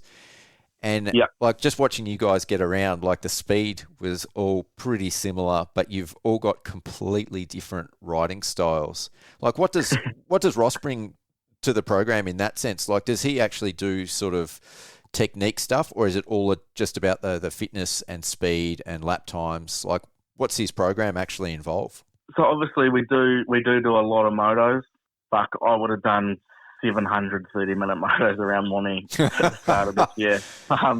It gets pretty gnarly, but if he sees you doing something wrong with something, he'll pull you up about it, or he'll give us 2 or 3 things to think about while we're doing our moto. Yep. But then, we'll have days where sometimes we might just do one moto and then just go work sections or something. So, I think he splits it up quite well, and he obviously knows a lot about technique and stuff. So it's not all motos. And if he sees you that you're working hard and trying, he'll spend a little bit more time with you, with technique and things like that. So he's a real good coach to have. It's awesome. Yeah, and obviously he's finding the success in the riders. It's almost like the Aussie version of Alden Baker, I think. Yeah, there's proof in the pudding. He's. Well, I think it was only the Beaton's boys that won a round this year, I'm pretty sure, in motocross. Sounds about 250 right. class as well, because I think it was me, Alex, and Ryder. Yeah. And then obviously just Jed and Kyle. Yeah. So, oh, wow. Yeah, I didn't ever think about that. That's crazy. Well, I think he's won, apart from Willie Todd, one of the years. But, I mean, he's pretty much beaten the amount of time he's spent with him. I think he's won the last few championships as well. Yeah, so you just have to look at that, I guess. Yeah. Must be a pretty good program then, I guess. Yeah. You're gonna make the transition, Zane? Oh, I'll see what I can do. It's gnarly, but it's good. Yeah, I might see you at Wanne then. June 18th, you say? Yeah, we're on. All right, I'll see you there. Bring your big boy pants. All right. I don't know if you've heard what Cole calls him. Have you heard that, Brodie? Nah. He calls him backpack because he reckons they have to carry him around when they're training. He reckons in the partner workout, funny. so I'm just there to weigh him down. Good. All good. Well, really appreciate you coming on, on the pod for a chat, Brodie. It's been awesome having you on, and I'm only just around the corner from the Townsend, so I'll have to get you in. Oh, really? Yeah, man. I'm literally less than a kilometre away from their joint. Yeah, so I'll have to drag you into the studio at some point. You can bring Lawson with you. He's always good for a chat. Sure. Oh. He loves to chat, that boy. Oh, does he what? So, all right. Well, before we let you go, I'll have to ask the question, man. Have you got any Lawson Townsend stories from the year that you can share? Lawson Townsend stories. There's a few. He, we're in my van. I had a manual van at the start of the year, and we were he wanted to drive it up the driveway. And he'd never driven a manual before, and he couldn't go. Like he wouldn't go forward. He wouldn't let his foot off the clutch, and fried my clutch in my van. In the driveway? Yeah, in the driveway, yeah. Oh, no. My van was fucked ever since that. It was pretty funny. So do you volunteer him to move vehicles for your reeve then? Yeah, I need to get him to fly reeve clutches as well. Get him in the semi. Get him. Yeah, I love it. Trucking. So Lawson's pretty good in a manual car then. Well, he's better now, I must say. Trained him up. We do laps around Lonnie in the manual now. He's good at it now. Oh, he's good now. Three clutches later. Yeah. Yeah. It's taken him a couple of goes, but no, he got there. Oh, that's good to hear. That's good to hear. All good. Well, thanks, Brodie. I'll let you go. It's late over there. Thanks for coming on, and we'll catch up with you soon. No worries. Cheers. Thanks, boys. Cheers. Enjoy your time off. See you, mate. See ya. All right, next rider on the line is MX3, or I should say SX3 privateer, Cam Shaw. How you going, Cam? Yeah, pretty good, mate. How's the podcast and videoing life going? Busy. I've been working on those rider support calendars. It's a lot of work. I've been trying to chase up some sponsors for them, and I got to get them to the printers. I promised myself coming into it that I wasn't going to leave it to the last minute this year, and I was going to sort of do them back in November and October, and it just hasn't worked out that way. Yeah. Supercross happened, some other stuff at home happened, and next thing you know, it's like, I got to get them to the printer by tomorrow, or we're not going to get them done before Chrissy. So that's the story of my life, though. What about you, mate? What's been going on since Soupy finished? Oh, just catching up with some dirt bike debt, if that's what you want to call it. Just trying to pay that off. Yep, and what do you have to do to pay your dad off? Mainly just all the dirty work that he can't do in his busy life. So everything on the farm, spraying cows, spraying fence lines, everything in between, just that kind of stuff. Mowing, there's a lot of mowing. Jeez. So being a teenager, mate, when you're doing that work, are you doing it like thinking about how awesome Supercross season was, or are you doing it thinking, I hate my life, this isn't, and I hate my parents? Yeah. This doesn't Well, this isn't how Yellowstone looks on when TV. I'm doing it, the last week or so, I've just been actually putting on your podcast and listening to that, so it's been pretty good. Oh, It's like a drug, mate. It's like a drug. Yeah, it is. It's good. I didn't listen to it, and I listened, and I was like, "Oh, this is pretty good." Yeah, no, it's And then not bad. asked if you needed a guest. You said yes, so I'm here. Oh, perfect, mate. Well, when you're the SX1 Aussie Supercross champion, just make sure that you tell people that you're still listening to the podcast. Yeah, I'll make sure I remember that when I sleep tonight. Yeah. No, so you've been riding it all since Supercross finished? No, I haven't touched the bike since Melbourne. I've just figured I'd take 2 weeks off and then get straight back into it. Been running most mornings, and then CrossFitting. Oh, nice. Yep. So you've been staying fit.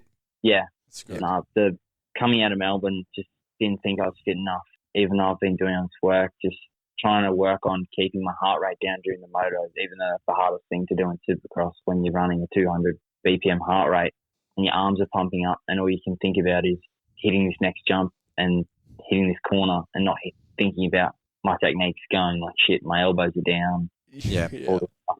Yeah, it's definitely full on. Like, it's a lot for you guys to think about. So, did you race Supercross last year, or was this? I know you raced a few races last year, didn't you? Yeah, so we did all 3 rounds last year, Yep. and Adelaide didn't qualify for the LCQ, but I think I got I got 2 points. And then Newcastle, just trying to go for the whole shot in the first corner, crash, and then snap my foot peg off because I had some market ones on, and it got stuck up, and I was kicking it down. Like, oh, come on.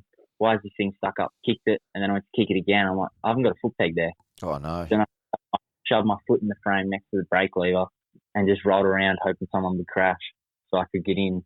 That's gnarly. Yeah, that's commitment. Yeah, man. I'm impressed. I just, my respect level just went up like 10 points.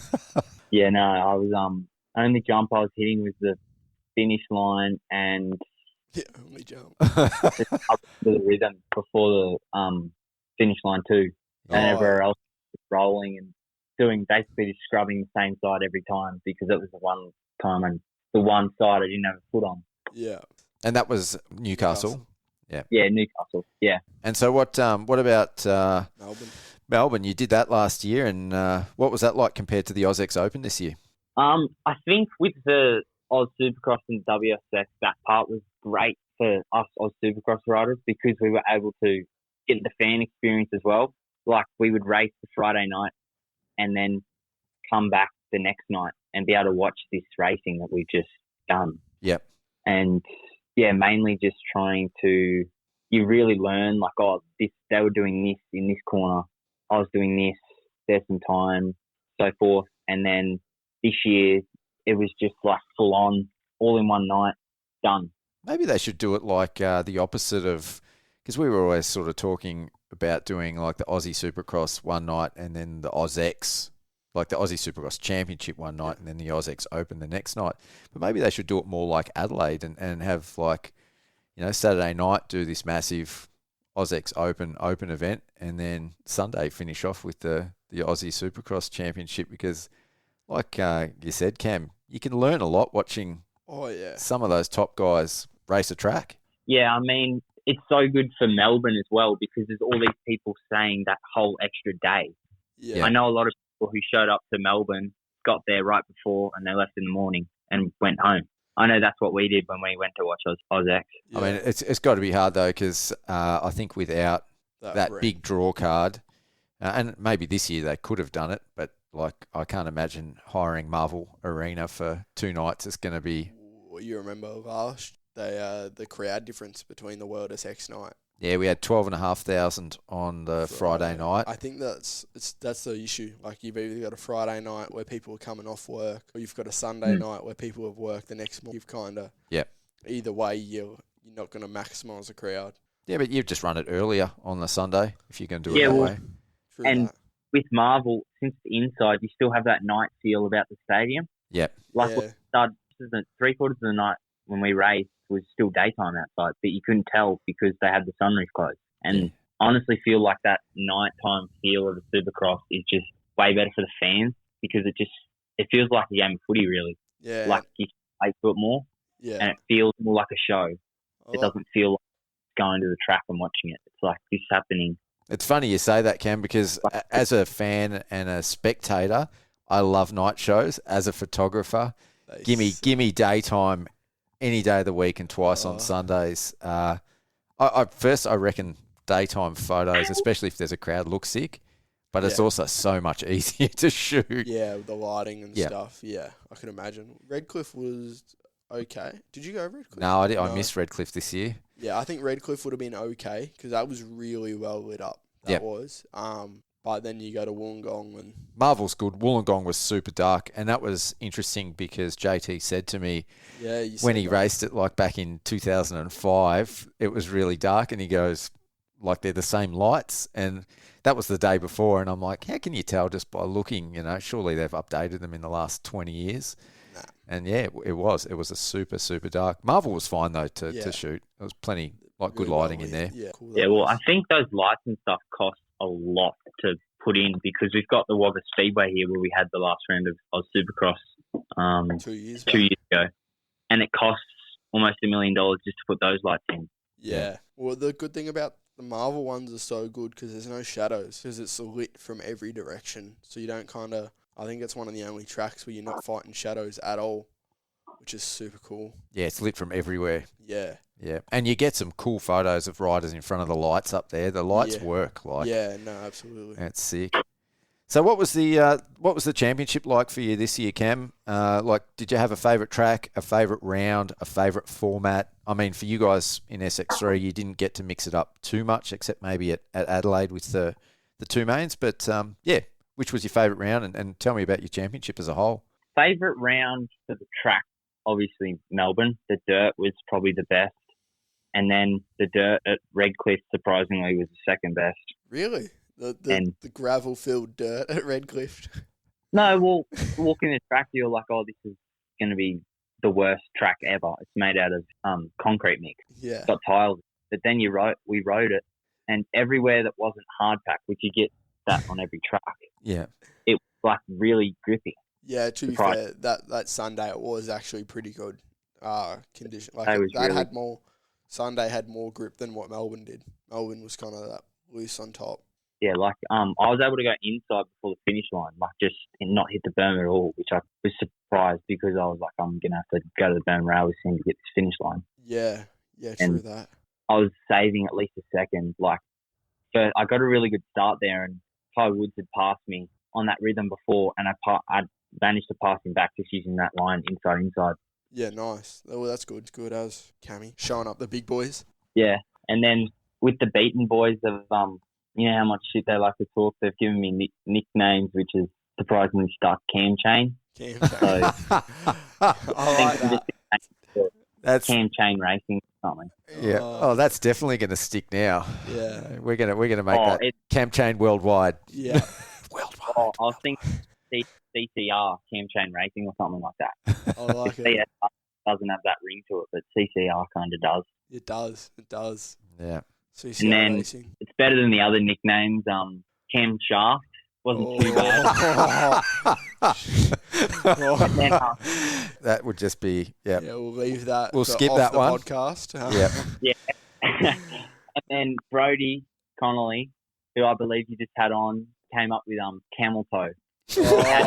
That doesn't surprise me. That's pretty much every Cameron that ever. Yeah, every Cameron, especially Brodie's. Yep, has heard that. Yeah. It wasn't like camel toe. It was more like camel toe. Oh, that's unreal. So, what was the hardest bit about doing the privateer thing this year? Like, you obviously get the support of your parents, obviously, or you wouldn't be in debt. So, for you, I think what are you, 16? 16 now. Yeah, yep. So, as a 16-year-old, what's the hardest bit for you and even your parents, like getting around and doing the whole series? Well, the main thing is just ride time and depending on them to get me places, like to train. I just feel like a nuisance. Like, as soon as I say get my license, I'm able to go train at the gym, go ride at the Dennis's, which is only half an hour away. We're lucky enough to have those two Supercross tracks within half an hour of each other, which you don't find in very many places. And also just mainly trying to take the weight of it off my parents, because in a year's time or 2 years' time, I don't want to be hanging onto Dad's pocket. I want to try and do my own thing, get a job, and then have sponsors that can support me in my racing and I can support them. Yeah, no, absolutely, Cam. That's one of the things that people probably don't understand the most is when you're that younger, not only do you want to go places, but you feel bad your parents, can't go to work, or when they drive you somewhere, that there's a lot of added pressure that people don't realise when when your family puts in so much, to get you to the races. So there's a lot of pressure on those privateer riders that I think a lot of the general public doesn't realise. Yeah, I'm working with a few of the SX3 guys this year as part of the rider support program. Like, seeing that dynamic between the teenager and their parents, and seeing all the dedication and commitment and investment the parents have to put in, and then obviously the strain and the pressure on the kid of having to compete and make results. It's definitely a difficult balance, for both of them, for the parents and for you guys as racers. How's that? Do you find that has impacted your relationship with your parents, Cam? Yeah, 100%. But the main thing is, we sort of treat this as a family sport. My sisters come with all of our sport things. We go to each other's. Yep. The whole family comes to the Supercross. They all came to Melbourne. My little sister came to Adelaide, and all the other rounds. My older sister, who's just left high school, has other things on. But for the last 5 years, it's just been a family sport for us. It's not me racing. It's also the environment and welcoming that the motocross community can bring. Yeah. No, and that's awesome to hear, Cam. That's always good to hear that the family's, a good, strong family. You Wagga families, the Dennises, they're another awesome family clan. So it must be something in the water up that way. Yeah, there's a bit of things in the water up here. Like, I think they were really like a really good guide for like us for racing, because Dad was already friends with Byron's father, Ben, and sort of coming in, like they just talked about it, going to training. Like I'd never been to a coach before I was 11 years old. So Ben really helped us through that, and the entire Dennis family.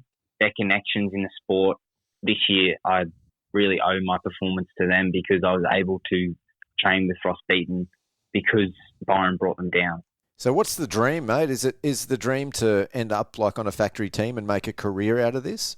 I think that's everyone's dream, really, but I think I've become kind of a realist, and the fact that most of the kids I race against have been doing this a lot longer than I have, and I'm stoked with where I am at the moment. Like when I started, I think I won my first race when I was like 12 or something. So the stepping stone from there to being able to race in the stadiums that I dreamed of even being at the floor at when I was little is just amazing. And sometimes for a lot of us, we just need to take a step back and realise where we are, and we're right in the middle of what we wanted to do.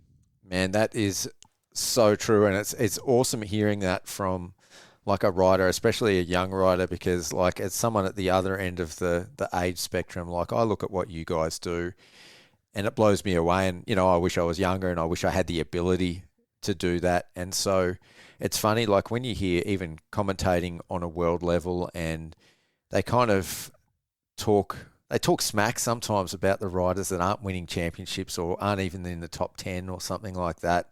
And I think as much as like riders respect other riders, I think as a sport, there's not enough credit given to everyone that's out there. Like racing, it doesn't matter whether it's the Australian series or the AMA series or Canada. Like when you're racing a national series, like everyone out there is a bad dude on a dirt bike, whether they're 12 years old or, like Mehdi. Yeah.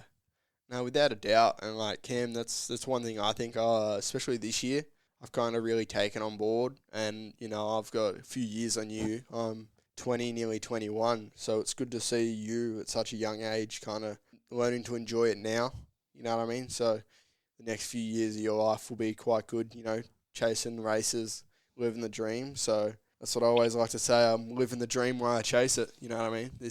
Yeah, you can be happy where you are and still want more. Yeah, exactly. Yeah. And I think it's, all of a sudden you're happier in your results, you're happier in the journey. And it's, if you enjoy the journey, the destination doesn't matter. That's it.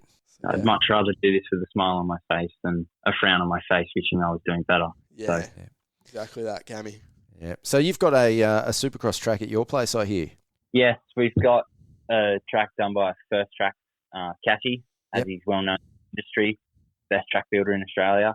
I also believe he's done most tracks. He did the Dennis's track and the Wagga track and did the Honda track, which I believe is at your place, Zane. Yeah, he did my track as well. So Cashy gets around. He's pretty good in that dozer. I tell you what, that man is he's a miracle worker. I remember seeing his work the first time, and me and Dad went out to the Dennis's. We're like, how much dirt did you guys have to bring in? And they're like, no, nothing. He just made this out of what was here. So like, there was like a paddock here. There's a track here now. So it's pretty mental. But I have heard a very funny story from your place, Zane. I hear you've put in some indigenous plants to save the Supercross dream.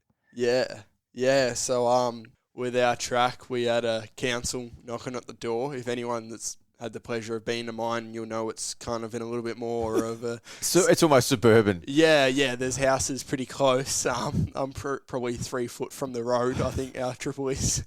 But Dad and I, well, not really me, Dad went through the bylaws, and technically my track is a national walking track. We've got native plants on every berm, which we call gardens. We use our motor vehicles to get to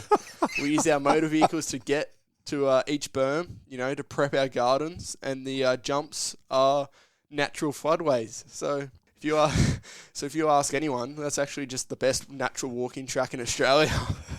That's unreal. Yep, we've even got a drinking pond, which Dean Wilson's paid a visit to. Some wouldn't swim in it. I think that's a bike washing station now. Yeah, I like that. Yeah. Bike bath. Bike bath. Yeah, bike bath. That's even better. Yeah. So do you have any of those issues up in Wagga, Cam? Surprisingly, no. We do. Do plants grow in Wagga? Because everything I've seen, especially like from the Wagga Supercross, it looks like something out of Mad Max. Oh, yeah. Well, we're only a couple hours from that country anyway. But no, it's pretty good. Like the farm had been struggling until basically Melbourne started pissing down here. So it was great. And then everything around the track's green. So Dad's happy. I'm not getting fired. And I'm not going to get so. And then, yeah, the Supercross track is, I run to town in the mornings. Like it's 3Ks to town and they can't hear us. So it is the dream. That's good. That's awesome. Yeah, That's good. It's always good. Like when you get on the jumps at the Supercross track, you can see town. Yeah, and wow. You can see the lights at night, and no one can hear us because it's on this little crest, and like I don't know, nice jump over it or something. That's very cool. So you did a couple of rounds of the Pro MX this year, and then obviously all of the Supercross Championship. So what's the plan for next year? Are you going to focus mainly on Supercross, or are you going to come do all the Pro MX races as well? I mean, like this year, the first 2 rounds I liked because around here and basically everywhere, the tracks aren't deep ripped. They're more so like a race car track. You can move from side to side. Yeah. And that's sort of where I excel. Like on a Supercross track, you can move in the rhythms and you can open the corners up and you can basically ride the track like it's a go-kart track. Whereas when you get to these Pro MX races, Wonthaggi was pretty good because it's sand and you can move. Horsham was still pretty good because they hadn't deep ripped it. But then I got to like Murray Bridge and I'm not the best in that deep wet sand, which I've been trying to work on, but I just couldn't move like on the track. Most of the Pro MX races are like trail riding. I've been talking to Errol Willis. He does some of our track work. You might remember him back from, he won the MX3 or SX3 championship in 2012. That's probably like you would have been just a baby back then. Yeah. The whole of Wagga got behind him. He I think he went to Junior Worlds as well. Yep. And then I'm honoured to share some personal sponsors that he had, like Pat's Tyre Service in Wagga. They've been just doing a lot. Like they recently got Max's tyres in and they've hooked me up and I've had fresh tyres every round and it's really helped. That's good to hear, Cammy. But yeah, so you struggle with those national tracks when they're ripped real deep and they kind of just form up with those gnarly ruts and those rough bumps where you're not really racing, you kind of just slot car. You just survive it nearly. You know what I mean? There's no not moving. When you come into it's like you're not coming in and hitting a rut. You're in the rut 15 metres away. Yeah. And you're dodging and weaving on the top, trying to pick which rut you're going to go in. And then you get in there and you have to go through it with your legs as high as a handlebar. Yeah.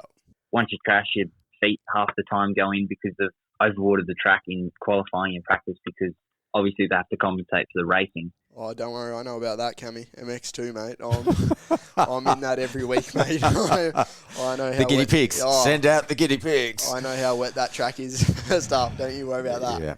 The qualifying, I'm not the greatest at qualifying, and that really bit me. And I ended up not qualifying at Murray Bridge and Maitland, which then we sort of took the rest of the rounds off and decided to do the double headers up in Queensland, which didn't go well either, which I was pretty bummed about because I'd gone up there before and ridden the Sunny State MX series. Yep.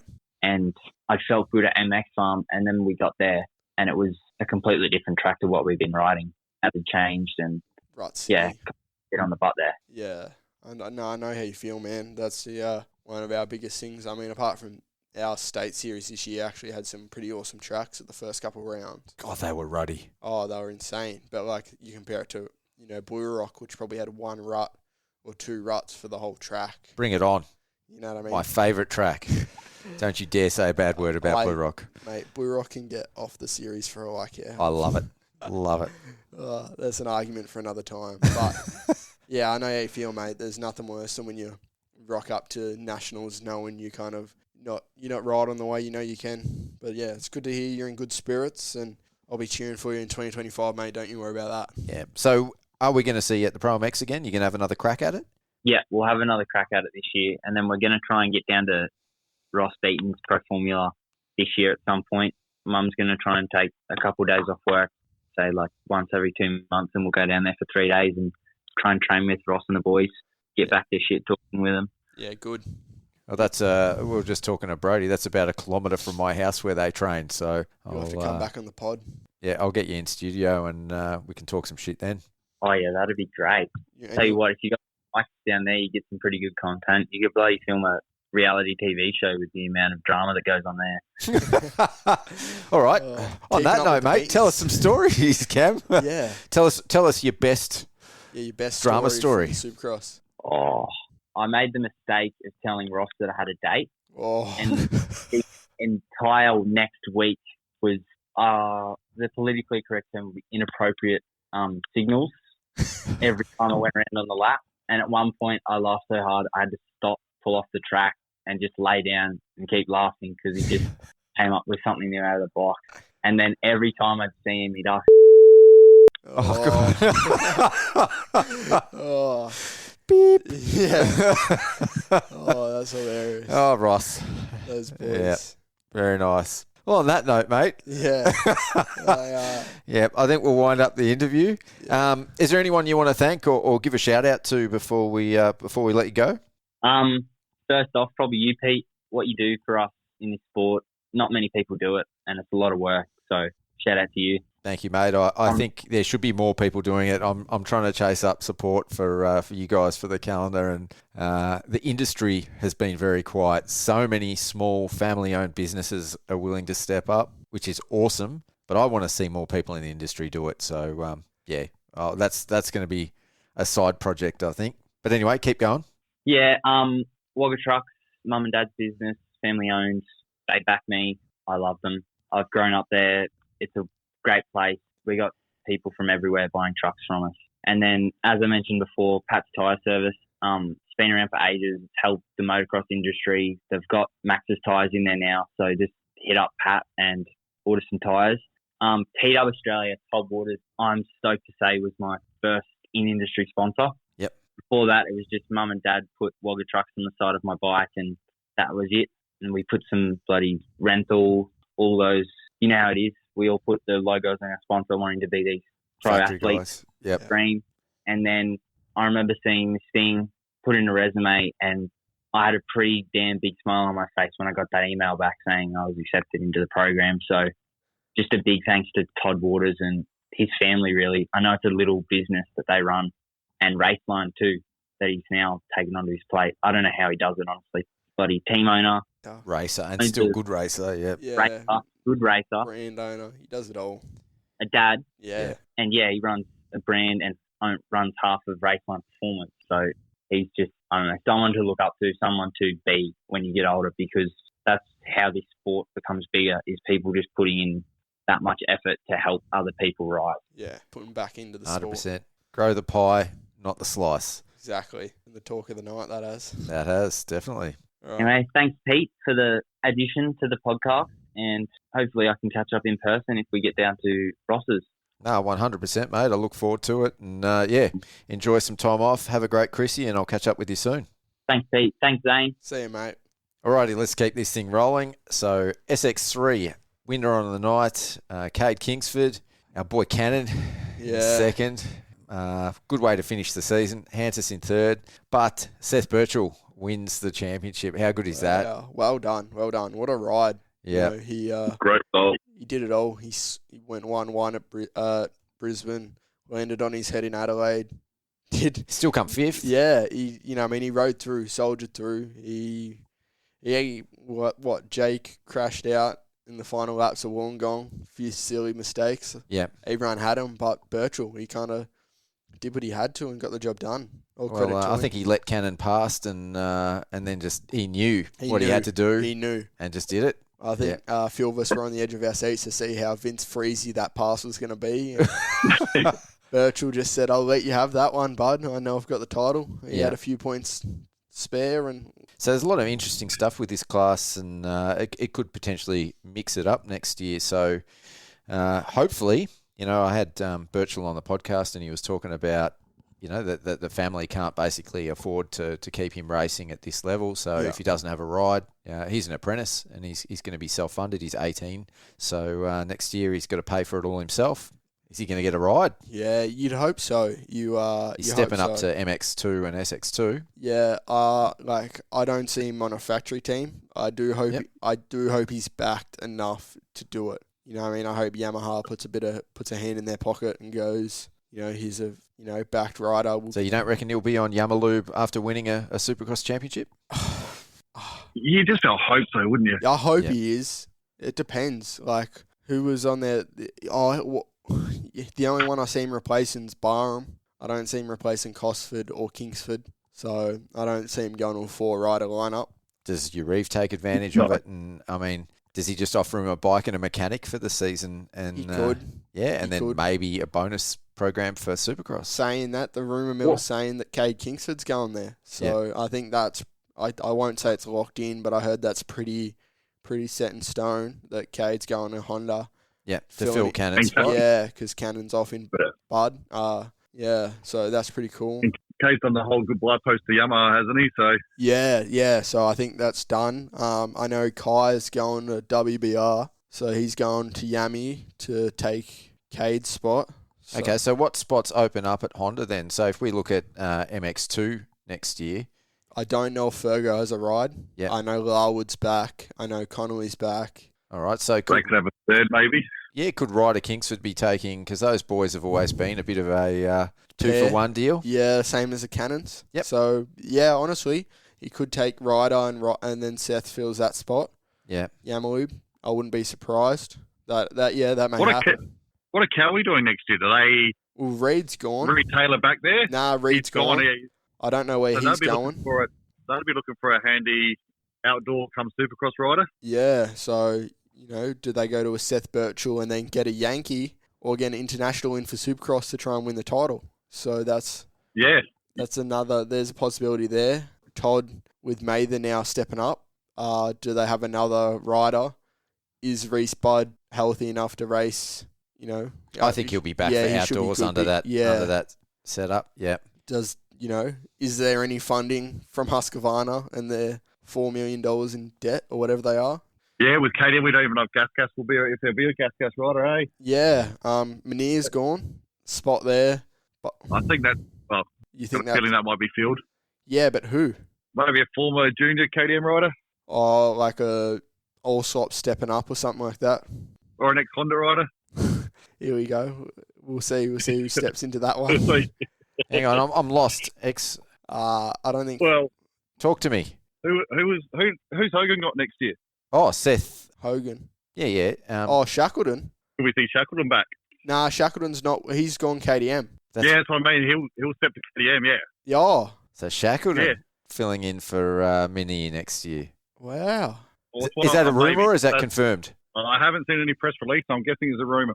Okay. Yeah, because I have seen him KTM, because I know he was testing with Brett to ride on the Cowie. I know he's riding Cowies with Brett to ride a Cowie for that Go Rat Racing Go 24 thing. So all right, well, we'll take the Cooksey approach and say that's confirmed then. Shackleton to a KTM. Yeah. Lock it in. Breaking news. World's first. So where's Fergo? Where if Fergo isn't at Honda, where could Fergo go? I see him race on T-Dub. Yeah, that would be good. That's his best fit. He's back on a Euro bike. Queensland team. What about somewhere like Rising? Yeah, I think Rising. I think Travo Lander's back on that one. Okay, yep. Brock Flynn's separated. I think they're keeping... Zach Watson has to get a factory ride. Oh, he has to. He wasn't that great at Supercross. And that's okay. Sign him to a motocross only deal. Do a Gibbsy. Yeah. Do it, you know what I mean? Like, I think he's got the potential to be good at Supercross. He does. He just wasn't that great. He wasn't great first year. He was a standout privateer in motocross, though, wasn't he? A long way. Yes. By a mountain. Multiple top tens, the pole shootouts, like he was up there. I think he was the fastest privateer at every round. Yep. Nearly. What, Joel Evans? You just hope he doesn't become another rider that just sits on that edge and never really gets the full. But then again, the Rising team looks like it's a pretty professional outlet, and it looks like they could put a program together to rival the factory teams anyway. Very true. Very true. I don't know if they have the funding to pay him. I don't know. What their situation is. I know that they have been paid rides, like pay to ride. I hope they get the funding to maybe at least give him just bonuses, like he's on the team for free. I don't know any of the analytics or the financial side of that. But man, I think there's going to be a crazy year in the off season. Honestly, I think there's going to be a lot of shuffling. Yeah, it's going to be an interesting few weeks, especially with Supercross finishing so late. I think contracts pretty much need to be done straight away. Yeah, I think in the coming weeks it's going to be chaos. I'd love to see Fergo on a race line. I'm still stuck on that at the moment. I think that's the best spot for him. It's a little bit more of a calmer setup, more casual, Fergo style, jersey flapping, Queensland boy, back on a Euro. I see him back. I see more... Sick team, yeah. But I see more that 2023 Fergo we've seen. Yep. Battling for podiums, putting it up there. He kind of had a shit run this year. He had injuries. He had just had heaps of random shit going on this year, I think. So where's Reed Taylor going? His outgoing post, there was definitely... tension in the air. Yeah, that was not I all... heard... Yeah. I heard there was a fair bit of drama. When he jumped from a Cowie to a Yamaha on the same weekend for it. Well, that, and I heard there was a fair bit of drama going on in that situation. I heard apparently, as we all, I can't just say much. I let the emotions get the best of me at some times. But apparently he's a very emotional guy in the truck, and if he's not happy, he's been letting a few mechanics and maybe people that he shouldn't let know that he's not happy with them. So I think that may be affecting his on the bike performance. I hope he finds something. Do we see Reed go to a Rising? I know it's Jed Parsons, who he loves. Back to a Euro bike. Yes, he's maybe not getting paid. Maybe they sign him just to a ride. I don't know what they do there. That's similar to a program we've seen him on in the past. It's going to be really telling because he's one of those guys that he has undoubtedly the speed to be a factory guy. Yeah. The only thing that may stop him becoming a factory guy potentially, and the teams are going to know more, is that attitude. Like, there's been plenty of riders that have missed out on factory rides from, having the reputation at least of not having the best attitude. Yeah. So I think. Yeah. I don't know him at all. I've never actually really seen him around the track. Yeah. So I've sort of been on and off the last few years. So I've got no idea what he's actually like. So I can't really comment on that. But I've spoke to him a lot, and he's an awesome kid, nice bloke. But apparently, when he gets in that race situation, and unfortunately they do have a couple mechanicals in a row, I think instead of biting his tongue, he fucking said things he shouldn't. Yeah. But it happens. We're young, young kid on the edge of lots of pressure. Yep. Kind of first factory ride. I think everything come quick, and that's why I said about having everything goes just the as reputation fast. of having a bad attitude. It's like, you look at any one of these riders on a bad night, and there is a lot of emotion. Like there is not many that keep it under wraps, and rightfully so. I think Yeah, so no blame to him for that. Yeah, but I don't know. I think it's going to be wild. I hope there's still enough money in the sport floating around that we see some teams go up and go to 2-3 riders instead of just, or 3-4 riders instead of just the 1 or 2 that they've kind of had for some of them. Yeah. But yeah, I think Cowie might save a bit of money this motocross, and they may spend a fair bit of money this coming Supercross season. Yeah, I think that's going to be a strange dynamic because we know that if that happens, because we know that Cloudy's staying. Cloudy, he can win a 450 outdoor, 100%. But with another top rider, say they get an import in there, are we going to see the best Cloudy? That's true. True. Do we see an Empire-backed Cowie, or do we see a put to the side, not have the whole focus on him? Yeah. That's very true. I think we'll have to see what time says. Even know if they're going to get an extra rider now. Like, there's a lot of question marks that we're throwing in here, but I reckon Cloudy's going to show up either way. Yeah. I heard a rumour at AUSX that Empire were going to field, or were at least considering fielding a few more riders next year. Yeah. I think they want to. Yeah. I think it'll be good for the sport. I agree. Yeah, I think all teams should go back to that 2-3 rider kind of program. I'd love to see some MX2 guys under the tent at CDR as well. Well, who's going next to Jed? Yeah, Oh. that's still going to be it. I heard this I can't already. see. Tanti. He's back. Oh, yeah, he's back. Yep. I heard that, again, it's a Cooksey confirmation that Tanti is going to be back under the... It makes sense. Yep, he did really well. He won a championship on it. It was the bike he was best at Supercross on. Yeah. I know that he wasn't stoked because they went to the new bike in 2023, and he wasn't stoked with that, and there was probably some tension there. But beyond that, he was very successful on that team. He was. And he looked really good on the Yamaha. He did. And the new Hondas that they've been riding are very similar, apparently. Okay, yep. They're both on the Showa stuff and things like that. So apparently he reckons... It won't be a big transition. No. Sorry, what were you going to say, Az? No, I was going to say that'd be a nice fit. I hadn't heard that one at all, but I think we'll hopefully hear Yamaha's lineups pretty shortly. So, yeah, it'd be a nice fit. And then they've got two solid Supercross riders now with Jed and Tanti. And then if they did need to bring an American over, it could be very interesting. It'd be a very strong rider lineup. I would almost say with that lineup and, another year under his belt with Beaton, would they need to bring someone in? Maybe, depending on what happens with World Supercross and Australian Supercross, if we get some clashes and they can't pull some top Americans or top internationals, that might be a very, very strong team. Yeah. I do know, we're talking about the Honda 250 boys. I do know that Lawson Todd didn't want to race a 450 next year. Oh, really? He wanted to go back to the 250 class. I repeat. Where does he? So whether or not that happens, no idea. But I know he was very vocal about that.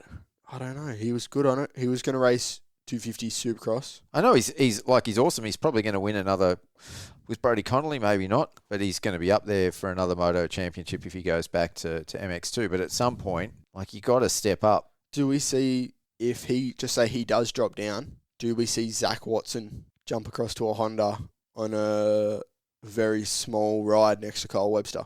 It's a possibility. Yeah, who would their second 450? Yeah, who would their second 450 rider guy? Who else are they going to go, really? Yeah. If they got to get someone new, they probably wouldn't even a really small sign-on, potentially no sign-on, just bonuses. I don't give him a taste of a real factory team. Fergo on a 450?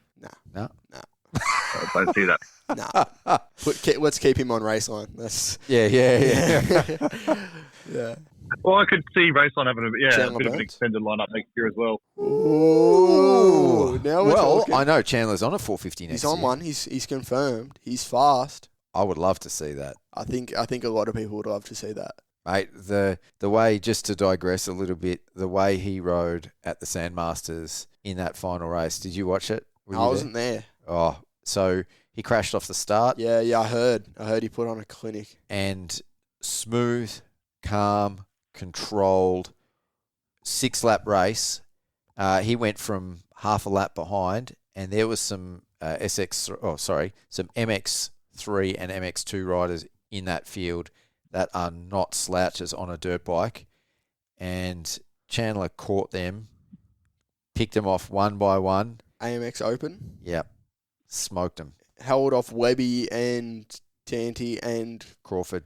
For multiple laps, and then stayed with him. Yep. So, you heard it here first. Chipper Burns signed with Honda Racing. Confirmed. The chip. The chip. Yeah, blue chip. Oh, what a boy. Or the red chip. Yeah. That would be cool. Yeah, that'd be sick. All right. 85cc. Seth Thomas takes out the championship. That was a winner-takes-all finale at AUSX and the final round of the Australian Supercross Championship. What a championship ride. Yep. For such a young kid. Yeah. Wow. I didn't realise he was only 13. It was his first year in the big wheel. Yeah. Bottom age, won. Yeah. He won everything. He won the Oz Pro 85, AJMX 85, Oz Soupy. Just smoked him. So he was going to be on the podcast tonight, but they're at a wedding with his family. Oh. Yep. So Seth Rowe, my boy. Yeah. So, yeah, I suppose we've had a fair bit throughout the Supercross season. We'll just happen to speak to him out of all the parents we ran into, and yeah, it seems like a really good family. Yeah. And I'd never really, obviously he's been around, and he's the same age as my son, but I I guess I seen it in Queensland. Rocky, I think he done it right too, didn't he? Yeah, he a did. couple of He years did back. good on a Yeah, 65. yeah, that's right. Yeah, but yeah, he really turned some heads this year. That's for sure. Yeah, I met Seth Rowe, 2 and a bit years ago now? Oh, probably 3 now this time of year. And his dad, Kirk, and man, they're just the best family. He's just a young kid that loves riding his dirt bike, and man, he's fast on it. I've had the chance to train with him, and I've still got him for the moment. Not by much, but Yep. Yeah, no. Yeah. Far out. In this 85 class, there is 40, some good, 90. yeah, good Oh, riders. there's a lot of talent there. Hey, yeah. Oh, Yeah. Mate, I spruiked his talents last podcast, like Richie Lawler. Really bad AUSX Open. Oh, shocking. But fastest qualifier again. Like, he's just had a bad run this season. But he should be shreds. in the talk with those guys. Yeah, but even Yeah. Nixon Duran. Nixon Dara. Yeah, Yeah. he showed his face a lot. I think he's going to be a new kid. That Zane Mackintosh, Yep. young kid. He was 12 at the first round. They stepped him up early. Like, hey, Tate Reid rode to the name. Yeah. He like. It was Yeah, good I to did, see yeah, him. that was like- We've seen his speed at round 1 before he crashed. I hope I don't know if he's eligible for the 85 or what their plans is. I think they're It's up. He's already on a 250, right? already on one now. Yeah. Is he doing Yeah, I think if SX3? it comes back, he'll do. I doubt he'll come back and do 85 again. Yeah. So I think if he comes either that or he just stays in the US now and does futures. I guess Yeah. you'd hope he'd come back here and do SX3. It'd be good to see. Yeah, I think they might give him a year, maybe really feel it in and then come back year after. Yeah, We'll yeah. see. So There's a lot more bike there, that's for sure. Yeah. from Chad Reid hating the SX3 class to the CR22 SX3 Cup, is that what we're going to see next year? That's exactly what you've heard. That is heard it here first. Chad Reid sponsored. Chad told me. Yeah. Yeah, I spoke to him. Yeah, I'm not sure if that will happen. Oh, all right. But Well, yeah, even like, what happens with someone like Nunn? Do they step up to SX3 next year? Because he was the older age range, wasn't he? Nah, he's I don't know. But I he think- has No, he stepped might up. be. Barney's stepping up. I know he's stepped up, but he's not that old. He's still young. No. He's just No, big. he's only a year older, isn't he? Yeah. Yeah, he's just fucking huge. Because he's the same age as 40. Yeah, it's the same as Lawler. So Yeah, they're all. Yeah. I was messaging Richie's dad during the week, and he sent me some video. He's already out riding a 250. Yeah, He can, age-wise, can do another 2 years on the 85, yeah, but he's too big for it. yeah. That's a problem. So, All these kids eating too many chicken nuggets. They're all huge. Oh, massive. And then you got little Connor Gillett. yeah. Oh, Connor. Bro, what a crash. Boy. Oh, mate. Was he all right? He had a concussion. I was messaging Yeah. back and forth with him and his dad the next day. he was all right. sleeping. I heard he was half okay. Yeah, he is devoed, though. Yeah, he would be. Poor kid, yeah.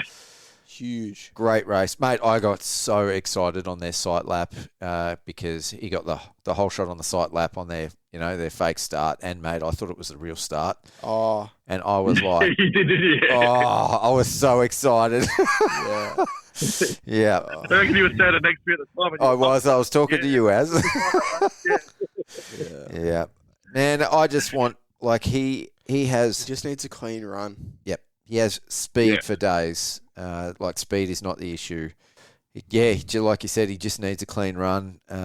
He gets a few good races, keeps it together, does really well, and then unfortunately he's just got these little incidents. Wish him all the best with his recovery, and Yeah. mate, he's one of Yeah, my he'll be back next. Yeah, favourite guys at the track for sure. to talk to hang Best out ki- with. Yeah, he's Yep. one of the best kids. So. Yep, to watch race. So and I didn't actually see the crash, but someone someone messaged me the other day, and then I was talking to him on the phone, and they go, "Oh, who was that kid on the Yamaha that crashed off the start finish?" And I said, "Oh, you mean Connor Gillett?" Yeah, that was bad. And he goes, "Oh, I saw it happen. It was like one of the worst crashes I've ever seen." Because I was sitting in the stands with a couple mates and we're talking about it because we've seen that finish line was breaking down, and we're Did like, he clip it or? so he knew he did the wrong thing thinking he did the right. He knew he was coming short, and he lifted his front wheel up instead of dropping it, and he tagged just the rear, and it just rode the front into that berm. Yep. Like, because he knew he was coming short and just lifted the front, and that's where these So he clipped the top of the down ramp. Yeah, just with the rear, and it Yep. just clipped that knuckle. Because that thing was steep. Oh, so steep. That's where these young kids with Supercross, you got to case front wheel first. Like, you got to drop the front so you don't get that slap, and he just, It's not Moto. You've always been taught, if you're coming up short, lift the front. And, you unfortunately paid the price. Yeah. That was brutal. Heavy hit. Well, he'll be back next year. Yeah. I think they're talking about chucking him on a 250 as well, which, I mean, he's a little snapper. Yeah, he's a little. You can't put him on a 250. Yeah. 125, I guess. Yeah. Just I'd be better off doing a 1-2, like if you'd use it as a development year and just do a 125 and race ethics through in a 125. Because you'd assume he'd still do the 85. Yeah. He 100% can. He's 14. Yeah. You'd assume for size. Even Like, 85. it'd be silly not to. What's the age out for the 85? 16 in Vic. You can race that the whole way till you end your juniors. I think for Supercross it's 15, isn't it? Yeah. So he can do next year. Next year, yep. Yeah. And he's got the speed to do well. So But next year's the year where he wins it. Or, I mean, that's his... His year, yeah. He'll be his year. You know what I mean? 40 stepped up, 90 stepped up. Seth Rowe's still in it, so... Yeah, we'll see. Well, it depends. Does he have a growth spurt? And Richie's stepping up, yeah, so who knows? Xander Kruik will still be there. Yeah, but definitely really kind of put his name in the spotlight. No, for sure. All right, we haven't talked about it much at all, but I wanted to touch on as well the Jet and Hunter show a little bit, and everything that went down with those boys coming over. So it was obviously, absolutely unbelievable to see them in person. Yeah, I don't know how much you got to see of Jet actually riding, but like I was standing on the trackside with you when he was out there, and like it was during the day before the night show, and man, it doesn't even look like he's trying. And yeah, did you see Winter went quad over in that first lane? No, not in the first lane. No. Oh, so in that first rhythm, instead of going that on-off thing, he went all the way over that tabletop thing and then went triple onto the tabletop. Oh, jeez. Just in one go, just so easy, just yeah, perfect, and you just like that. Is that Hunter or Jet? Hunter. Yep. And then he only did it twice, and then Jet seen it, and he went over once, didn't go 3 on, but yeah, they were just like. If that was AMA, they'd probably just pull that out, and that'd be the line for the race night. Yeah. Like if they needed it. Yeah, no, exactly. Insane to think about, eh? Yeah. It's unbelievable. Like, but even watching like Cooper Webb and Hunter in qualifying, and I'm not even talking about like the Super Pole hot lap, but just watching those guys in qualifying, they looked like they were trying. Jet looked like he was cruising around, and it was like, all right, is he going to do a hot lap? And then you look up at the time, and he's got the fastest time. Yeah, and you're just like, what the... Yep. He came in. Yeah. So you know the rhythm where they cut back across the straight. And then they go 3-2. In front of, so they cut in front of the up ramp of the start-finish table, and then they turn left into that rhythm. Yeah. So he came up that straight, and this is Jet, and I was standing in that corner like getting photos of the riders coming out. And everyone was sort of hitting that corner, hitting the berm, brake sliding, getting on the gas, spraying the dirt out, sort of swinging the back end around. Looked pretty sick. It was good spot for photos. Jet came in, and I swore he was going too fast, like too hot. Went in there. It's like he didn't brake. He turned the bike down, actually cut down early, and didn't slide, didn't lose traction. The bike... planted. It looked like it just looked surreal, like he just defied the laws of physics. Yeah, it's crazy. He was going faster than everyone else, and the tyre didn't slide an inch. Yeah, I just don't get it. They were fully stock bikes. Like they had their suspension, but they suspension, were exhaust, and ECU. Yeah, but straight up stock motors, stock. Like they apparently they uncrated it like on the Thursday, which is just like crazy to think. That's insane. Yeah. Yeah. So, what are your thoughts about him finishing up after that crash at the start? I'll tell you what I heard had actually happened and why. But what are your thoughts about that? thought that I don't know. I didn't actually see it. I unfortunately missed the incident itself. But I've seen replays of it. Was the bike damaged? Yes. Did he maybe tweak his thumb? Maybe. Did he realise that, he knew that race was over? Did he want to be in a hurry to come out for the third one? Not really. He wasn't going to get the overall. He was under the weather. He was? Oh, in the press conferences, like he sounded like he had the flu. Like his voice was like really throaty, nasally. Yeah. Yeah, didn't sound great. So I think that was a factor. Yeah, I think he was just happy to walk away half healthy. Well, I actually think it was legit. They didn't mention anything, but I heard some stuff around the podium that he'd actually dented his fork tube. Okay. Yeah, that makes sense. If he's dented a fork tube, and the only thing they had was their factory suspension, so exactly. He wasn't going to go out on a set. Yeah. Yep. Because when he pulled off the track, because I was actually standing in that corner, and look, I think that whole crash was simply because Jet wanted to take out Liam Jackson because all those Aussie factory boys were a bit Obviously, scared of his biggest threat. Yep. Clearly, everyone knew it. Exactly. But when Jet rode away from there, like his throttle cable was sticking straight up in the air, so that was definitely damaged. Yeah. Well, there was a lot of damage. Pipe was done. Subframe was done. That throttle cable and stuff looked like it's done. So whether or not they even had the bike ready for the last race, who knows? Whether or not that fork tube was good to go. So yeah, but would you risk it? Nah, probably he doesn't need to risk it. He doesn't need. He's got his money. He's got his money, but are you going to be sitting there going, nah, it's not ready, or whatever. You know what I mean? So could have put a slight crack in the frame. I mean, Jackson landed straight on that thing.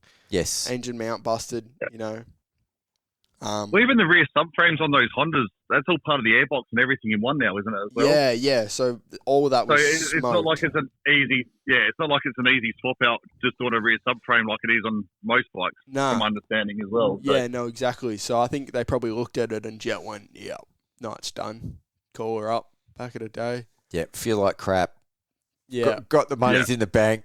Yeah, I had 2 shit starts. Even the money side of it, I don't even think that's a factor because from the sounds of it, him, Jet and Hunter are part of the actual... I think they've brought into the whole event by the sounds of it. So, yeah, they get paid on the back end. Yeah, wow. They're now partners in AUSX. Yeah, I heard 5-year deal. Yep. So yeah.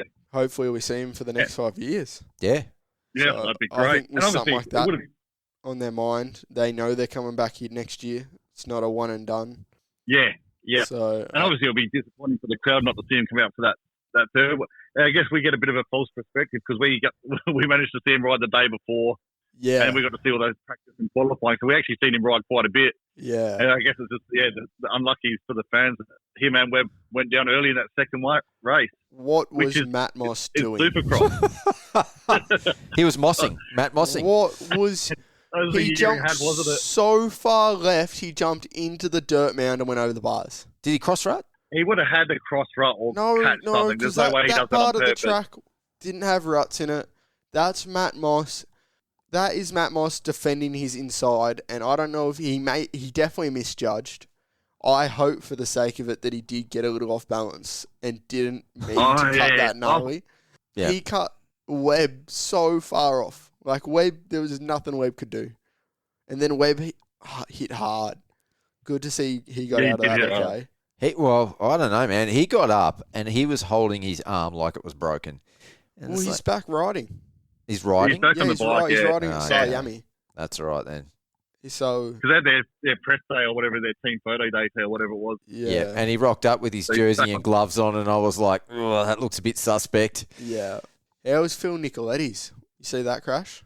No, not the Oh, crash. that was a big hit as well. In the third one, him and Kingsford come together. No, I heard about this. I didn't see it. So they go just after where Matt Moss killed Cooper Webb. Yeah. They go left in that 180. Phil went in the berm and slid out, so he cut close to that inside, and Kingsford stood up and drifted wide coming over that, and he just clipped him off the face, and Phil just rode it into the ground, like just went out the front into his side. We seen it. They had words. Apparently there was even better words spoken. Back at the pits. They had words in the pits, and then apparently they had even better words spoken in there, wherever the other riders, I don't know if they're at their truck or whatever. But, I seen him out that night. He was all good. I asked him, what's right? I got the inside scoop. He's okay. He was a bit winded and the shoulder was a bit niggly, but... I'd be backing Phil Nicoletti in that fight. Yeah. Oh, without a doubt. Filthy Phil would have murdered... Slit his throat, yeah. Would have murdered all 55 kilos of Ryder Kingsford. But both those crashes were pretty typical. Well, Mossy's crash was pretty well summed up his Supercross season. That's just... Yeah. He's just had the unluckiest season he's ever had. It was just... But Mossy just fighting too hard. And would you call that unlucky as? Oh, yeah, I don't know. Because he's crashed. I've never seen Mossy have a season like this, like where he's just crashed out of just about every single race. Yeah. But Mossy's crash at Wollongong with Dean Wilson, Dean had the pass and Mossy tried to jump past him and landed on a tough block. Like, he just needs to... He doesn't have the give-up bone or just let him by. Like, he just... Freezy! So used to fighting for everything. Hey, Freezy's got a name to it at least, and Freezy doesn't take himself out, so... Yeah. Somehow. Oh. But even the Phil crash, how many times... Like, he always seems to have those type of crashes where he's just in the wrong spot at the wrong time and goes down hard. Yeah, true that. He's had a few of those throughout his career. And then they were in the pits together at Abu Dhabi as he filled in for the CDR. That would have been... Oh, he was too, wasn't he? Yeah, that could have been funny. Best mates now. Yeah. I think they get over it pretty quickly, don't they? Yeah, I think especially when you got an older guy and a younger guy. Yeah. Especially at that age. I don't think Kingsford really matters too much to him. And by all accounts, like, Phil's actually a really great guy. Oh, he's an awesome bloke. Yeah. All right. TV coverage. Az, you had a couple of thoughts about that? Yeah, no. Obviously, the first round being at home, I didn't get to the doubleheader in Queensland, unfortunately. I sat on the couch having full slow-mo, wishing I was there. But the coverage, it started off, the coverage was good. It was just missing a couple, little elements, obviously the timing screen. That was you can't have Supercross on TV without a timing screen, but obviously they got that fixed. But I think the commentators this year, the combination of Hammy with Brayton, or when Jason Thomas come over, the combination of the booth was good at each round. Yeah. Heading to the trackside commentary was good. Yeah, Trent picked it up. That was cool. Yeah. And then, obviously, tying in that was the trackside commentary with Cam and... Joe. Joe, he's going to kill me. I forgot Joe's name. I'm going to send him a soundbite of this. Yeah. No, I don't do that. You're in trouble. The chemistry those two have trackside is unreal as well. So I think between the TV and the on-track commentary was spot on this year. And the coverage got better each round. So they continue to grow on that again next year. Supercross will be in a great place. The fact that it was free, anybody could tune in and watch it live or watch it on replay. I watched every single round that I went to. I got back to wherever it was staying, and the first thing we done was put Supercross on and watch the coverage again. So and you always get a different perspective of racing from TV to being there live as well. So yeah. I'm so glad we get to watch so much when you watch it in person, or especially the rounds I did race. So yeah, it's always good to get back. Yeah, if you're racing, or if you're taking photos, because you don't get to capture it, you don't see everything that's happening. Yeah. I think with the exception of the live timing up at Redcliffe, this is the first year I thought that the telecast, and the in booth commentary, the on the floor commentary, everything, it was. It was a professional standard. It was good. Yeah. It could have been an AMA round. Yep. It was, polished. It was informative. The commentators, which has been my bugbear forever, they knew people's names. And look, I'm not going to throw shade on anyone at the moment, but for me, that whole dynamic of commentators not knowing riders' names in Australia, it's been an issue that I've complained about for the last couple of years. You get someone like Brayton obviously knows them because he's been racing over here. But JT came over, watched the last year's racing and the first round from Redcliffe on the plane, did his research, found out some backstories, came over here and knew riders' names, knew the backstories. That's what a commentator, that's part of the job. It is. Yep. And for years, I felt like the commentators here were just turning up on the day and not doing that legwork. And this year, that's been so different. It's been awesome. Yeah, no, absolutely. And that's not to No. cast shade on any one person. No. I think as a team, between the promoter, the presenter, the broadcaster, and the commentators, it's all elevated this year. Absolutely. And it's good, like, with, Trent being in the industry for so long, he knows all the names, same as Joe. So there wasn't any hesitation. There was bang, bang, bang, like it is with the AMA. Yeah, that's what you want. Yeah. That's good. You I'm want not going to bag anybody for forgetting a name at the moment. what was it, Justin Stevens? I can never. I think I've told the story on here before, but I was interviewing Charlie Cannon on the podium last year at Coolum, and I forgot her name. Blanked. Yeah, I blanked, and then I even forgot where we were. I called it Conondale. So it happens to the best of us. Yep, and she corrected me very professionally and seamlessly, and good on her. Yeah, we did another take. So man, I'm never going to cast stones, but it hasn't happened. Hasn't happened a second time. Yeah, and that's. I will say this: we with Supercross dates, I know that there's rumours with they want to have Melbourne as the finisher, but there may be rumours that they may be finishing in Adelaide with a pairing with the Adelaide 500. Yep. How do we feel about that? Does it lose its wowness? So the AUSX ends up being a standalone event. Is that what you're saying? No. Oh, I don't know.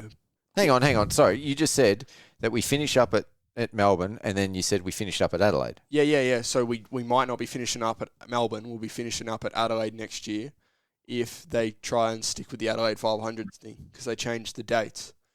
Well, yeah, it was November 27 to 30th. I just quickly Googled it. Yeah. Because that's what you and me spoke about on the last podcast and I would reckon that's good. Like finishing at the Adelaide 500. Yep. Yep. Then we can have the podium.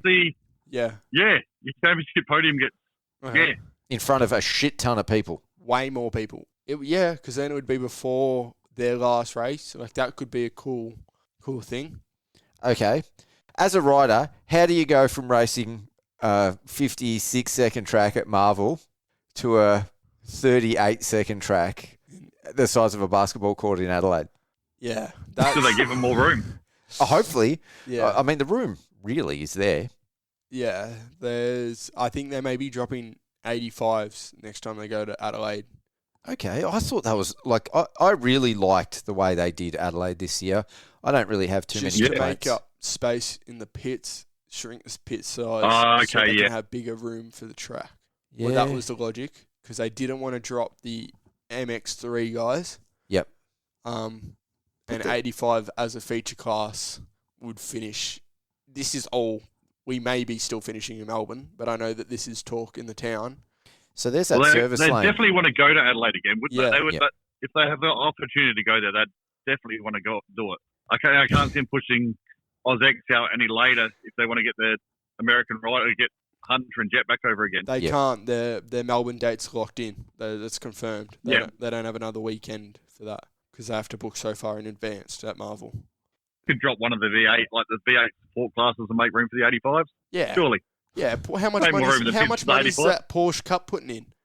There's no money in that. I don't think I've seen.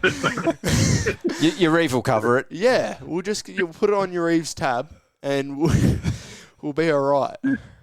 In terms of space, like you could put hoarding up that service lane out that side entry there. They would get permission from the council for that there, and then just make the 85 pit run out there. We were crossing the road to the servo to get drinks. Yeah, just put them in the servo. No, there's a service lane there. Yeah, but then you got bikes and stuff out like across the venue. No, because you basically put up a hoarding, like a hard hoarding, 2 meters high, and your entry all of a sudden is out there. Like, so you got an entry either side with security or up one end even. Yeah. And you've just got a laneway there. Yeah, true. If they're really that push for space. Yeah, I think they'd prefer to just cut the 85s, to be honest with you. Yeah. But that'd be the last round of the series. Yeah. Yeah, I don't know. So that's... anyway, it's going to be interesting to see But how I that think plays there's out. going to be a lot of talking points. I think you'll be a busy man. I love it. I love the talking points. Yeah. All right, to finish up, what did they do well this year? Supercross. Yep, at Supercross. And what are they going to do better next year? Or what would you like to see them do better next year? But we did have better tracks this year. Not saying last year was bad. We had Redcliffe was a good track. Wollongong was a good track. Adelaide was nearly a good track. Wasn't a bad track. They got pressed for space. Still did good what they had. Melbourne was insane. I think the whole year as riders and things a little bit behind the scenes was pretty hectic. I think that cleans up. I think next year's, I won't call it a walk in the park. I think they have a few more ducks in a row, a few more T's crossed, and a few more I's dotted. And I feel like next year will be a better example to what we've got for years to come. I think they know how they're doing it. I think they're going to have hopefully 6 rounds. 6 rounds, maybe 5 venues, double header again. I don't think we can ask for much more than that. They've got good venues. Whether or not we're not at the 500, that's who knows. They're putting us in good-sized stadiums. They're putting us in front of good crowds. TV's killing it. They did more good than they did wrong. I'll give them that for sure. Kudos Arena next year? Okay, no, we were talking about this. We were actually talking about this as a thing. It's not that tight. I've raced there on an 85. A few of the boys that used to race there were talking about it. Put it back on the map. I agree. One of the best fan experiences ever because the pits are massive because you can interact like Adelaide without having to get into the stadium. It'll be sold out, I think 16,000 with a Supercross track. Yeah. Which is insane. But the pits being outside, the pit party's huge. Yep. Huge. You get way more casual fans up. I think it's the move. I'm happy to go back there because it's big enough to still have a proper race. They've done it before. They did it multiple times. I'm all for it. Yeah, you're not getting any complaints from me. What do you reckon, Aaryn?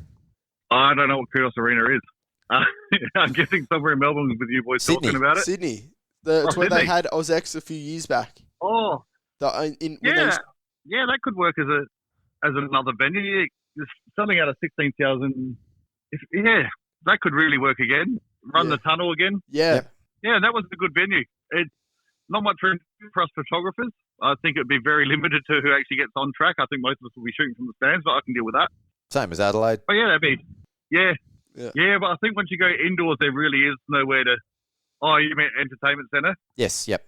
Yeah. That type of setup, which is cool. Yeah, no, that'd be 16 to 17,000 people should be able to. That would be the only New South Wales round, you reckon, then? Or you reckon there would still be 2 in New South Wales? You could do that and Wollongong. Work your way down. Would you sell out both? Wollongong didn't even Would it be- sell out this year, and I know that they definitely had some challenges with the stadium, I think, people at Wollongong. Because I know they had issues last time and it took them so long to get back. Yep. I know they want to go back to Newcastle. Who does? Like, they were talking of going back to Newcastle. I think from a stadium and Venue. from a venue in terms of running an event, Really? the personalities and the people behind it, I think was not great. Beyond that, like as a venue to have an event, Yeah. fantastic. Yeah. Okay. Well, that could replace it then. Yeah. Newcastle had, I think, 18,000, so that was a big crowd. Yeah. Awesome atmosphere. I loved that stadium, that was whole. sick. Yep, that was definitely sick. I don't like the drive to Newcastle. That sucked balls. Yeah. But beyond that, Redcliffe, you reckon they'll do that again? I don't see why not. Yeah. That all went pretty well, I think. Yeah, I know. I like the double header. I know the crew was awesome to work with, like the crew wise. Like I know once they got rained out, they were awesome to work with. They didn't have a problem with them staying past their quote times and things like that. So I hope they go back. Yep. Cool stadium, double header, small enough to potentially sell out twice again. Like it's a good size. I reckon we're back. Sweet. Bring back Jim Boomba. Jim Boomba. Yeah. Go back to the Boomba. Wagga. Yeah, that was Wagga. always- Wagga, that was Wagga. Cam Shaw's home stomping No, ground. let's not go to Wagga. We'll have it at Cam Shaw's house. Oh, I still have nightmares about Wagga, and I wasn't even there. Just see it on TV, and I'm like, oh, that's ugly. Yeah. All right, same question for you, mate. What did they do well? What do you want to see done better? I think just about everything this year was a step up and was done well. I think just track uniformity, as we were talking about earlier, just getting things maybe, like the tracks were awesome. The tracks this year were unreal, great layouts for watching the racing. But maybe just make them a little bit more uniform with jump sizes and stuff. It's not easy. It's easier to say than do with getting enough dirt in and having the space to do it. And just maybe the program just set a little bit more concrete, which I think if they go back to the same venues, they're going to have a better idea of what needs to be done and what formats are going to work in the same venues again. And just having the schedule just like tightened up so everybody sort of knows exactly what's going on from the start of the day. And again, it's not a massive thing. As you said, they've done a lot more right than they did wrong. And if you're looking for things that they could improve on, they're only little minor things which will just slowly improve over the more and more years as they run the series. But on a whole, it's definitely heading well and truly in the right direction, and it has over the last couple of years. Yeah, one more weekend of racing. I think that's all we need again next year to slowly increase it. Yep. And yeah, we should be good to go again. Yeah, I think like even Dakar shared the sentiments. I think it's probably the best series we've had in Australian Supercross for a very long time, if not ever. Next year, I think exactly like what you said, as I'd like to see the organisation and the planning be a little bit more polished. But like you said, they've run everything this year, and if we follow a similar plan next year, I think, that'll all be more streamlined.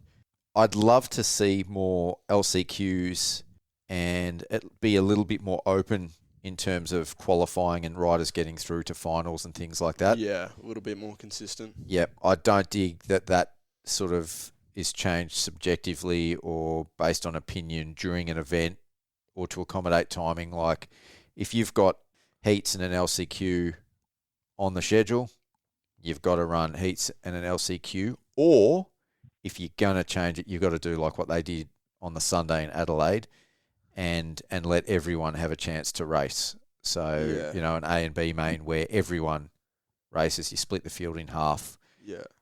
I don't think you can have people going to an event, like making the effort to get there and then changing the schedule and riders miss out. I think that's...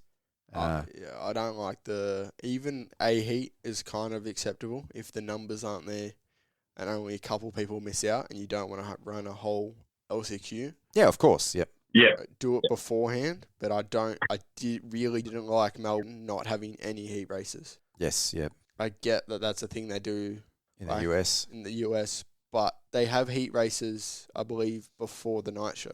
They have an LCQ before the night show, yeah. Yeah, or they have LCQ. a race. Yep. It's not, especially with one thing I will say they did wrong, or they did poorly. Flaggies with medic flags, really touchy. They would jump into those things quickly at the last 3 rounds. Hopefully, I know they're volunteers. Hopefully they get a little bit better training or they find a little bit of a better system with that. But I think that was the only thing that I genuinely didn't like at some of the rounds. I totally agree with you from a theoretical standpoint. When you got a rider that's invisible, even just past the down ramp, getting back on their bike, I can see where the flaggies are coming from. Like they're erring on the side of caution here, because watching someone jump a triple and then plough into the back of someone that isn't on the ground, and you know what I mean, like where you'd see a medic flag traditionally, they're going, oh shit. Yeah, it's so. I think it definitely improved throughout the season. I think by Melbourne they had more higher end officials. Yeah. At the start of each section, which I think helped a lot. So it sort of had somebody controlling. Put your medic flag up. Yeah, I think it's one of those things. Yeah, they were definitely improving. And I think a slight improvement again will make a big difference going into next year. Yeah, and to be fair, that's not a Supercross thing. Like we've seen issues with flaggies through Moto Pro MX, through state level, everything. Like it's like the tough block argument. Like there's got to be a better way. Just no one can figure out what it is, and it's a balance between money and having logistics. People. Yep. Yeah. Well, even the tough blocks in Melbourne, they sort of remedied that, didn't they? They had a combination of the cardboard and the foam ones. Did they? Yes. I think so, yeah. I wasn't aware of the combination. That's good, though. Yeah. Yeah, and I think that could work, because obviously it'd be in some parts of the track having something firm really marking the track works, Well, you can in have other sections having something that collapse. Yeah, you could have the Makes firm more sense, ones in the corners, or Yeah, like the outside of corners. or insides, or like an inside block, but anywhere like triple up ramps On jump. Yeah. whips, or somewhere where it's a legit hazard. Maybe cardboard ones come to win. Yeah, yep. They're definitely doing things that you could see throughout the whole year. Everything, they weren't just set in their ways like, nah, this is how we're doing it, we're not changing. Yep. They'd make adjustments to try and improve it the whole way through, which is all you can ask for, really. Well, that was going to be my next one as to what they did well. I think they're evolving with every So round. fast. Yep. And they're listening to riders. They're listening to people like that. They're listening to the podcast. Yeah. Adam, I know you're listening, mate. Yeah. Oh, I got to get Adam on the podcast. Yes. But after hearing Cam Shaw's story, maybe he won't want to be on here anymore. Oh, damn. So, bloody Cam. The Bloody Cam Cam. shaft. Oh. Oh. Yeah, you weren't privy to that. No, I Alice, missed but- all that one. Yeah, he was coming up with all the nicknames that he's had through the season from the Beaton's place, and so you picked one up of them was Cam Shaft. Not on a family friendly podcast anyway. No. Yeah, so their ability to evolve with the series, I think they did really well. Coming up, with a product at the end of the day that was super professional, certainly by Australian standards and comparable to, anywhere else. I think it was probably better than some of the Paris Supercross and some of those other races that we see that have traditionally probably been, a bit of a leg up on the Aussie Supercross series. So I definitely think we're climbing back up. Yeah. I think Australia is definitely closer to where it was a few years back, kind of as that main third contender. for next year, even second contender, I think at this stage, I would make the argument that we still have a better, more polished series than the World Supercross. Yeah. That's going to be the thing in the next couple of years. I don't think it's going to be a battle of World Supercross versus interfering with AMA. I think it's going to be more who wins the battle of World Supercross versus Australian Supercross for that second series. Yep. Yeah. And I don't see it having a bad outcome. I see it's going to boost the sport, boost international riders down in Australia. I just see this is just great for the sport. All competitions, good competition. What would I like to see next year? I'd love to see the top riders in the championship in Australia, not just, an end of season podium, but just be put on a pedestal a little bit more and really elevate their profiles. Like the whole sport profile is being elevated, but I think whether they're imports or Aussie riders, if you're top three in this championship, you're world class. Like there's, let's give them the appreciation they deserve. Yeah, and the credit that they deserve. I'd love to see 6 rounds next year. I'd love to see 8 rounds, but let's go one more next year. Yeah. Format wise, I'm all for it. Like I love the multi starts. I thought it was really, really well done this year. Polish up a few little things in terms of the qualifying and all that. I think I love the format. I wouldn't be changing that. Venues, it's all good. So the only thing I guess I would love to see next year, and it's something that we've seen improve certainly since AME's been in charge. I'd love to see the purses for the riders start to go up, and some of that money from having a bigger series and bigger events funneled back into purse money for riders. I think you've said it on the podcast, Zane, and I love the sentiment, but it frustrates me as well. You go, I'd be riding, if there was no money in it or anything like that. And I think even to the top guys, the factory guys, that's the attitude because they love the sport. But I think that gets taken advantage of a little bit. So, I want to see this sport become a professional sport in every sense of it. Yeah. So we know what people are making in America. It gets kept very quiet in Australia because it's really, it's not a lot, and I think people are ashamed of it. Yeah, I think it's under the impression that we make more than we do. Yep. It's funny you speak to like a few of my mates have been drafted to the AFL, and their first contract they signed is $200,000 for a rookie that plays one game, and they're like, "Oh, Zane, you're what? I finished 15th at Wollongong, and work were like, oh, so how much did you make $350 I made, all from MX store. And they're like, oh, that's it? It's like, yeah, like I'm working a full-time job to pay to go racing. So it's kind of... As a professional. Yeah, bloke. it's a little funny. So hopefully in a couple of years I can quit bartending. Not that I had the same conversation with just a riding buddy who follows the series but doesn't sort of listen to podcasts or know any of the behind the scenes stuff, and he was under the impression that sort of you average level. I said to him, so what do you reckon a rider that finishes 10th in a Pro MX, like gets 10th overall in a Pro MX race gets? And he goes, oh, it'd have to be 10 or 20 grand. And I started laughing, and I'd just been talking to Liam Jackson, and he'd got $75. Yeah, $75. And this guy was like incredulous, and he said, I get paid $1,500 to play amateur footy for a local club, and he gets $1,500 a game. Like, he's one of the top players. Well, it's like, my mate gets $800 a game at our local footy. Yeah, yep, it's crazy. So that's what I'd love to see. Yeah. Whether it's going to happen or not, maybe not next year, but certainly that's, I think, something that we need to be working towards. Absolutely. Yeah. All right, before we wrap it up, anything else from you boys? No, I think I've said more than I need to say. Definitely. Yeah. Definitely had a chin wag this one. Zane Cooksy Mackintosh. Yeah, pretty much. Yeah. What about you, Az? Yeah. No, all good. I talked way more than I thought I would again, so we're getting somewhere. Yeah, mate. Don't be spruiking the podcast like, come have a listen to this. I don't talk well. That's not selling it as. And for us, you actually talk really well. So no, you're good as. Yeah, you bring some insight, mate. I really enjoy having you on the pod. Actually, I've told a few people I'd never do a podcast. I've done two now. I'm actually starting to really enjoy it. So they're addictive, mate.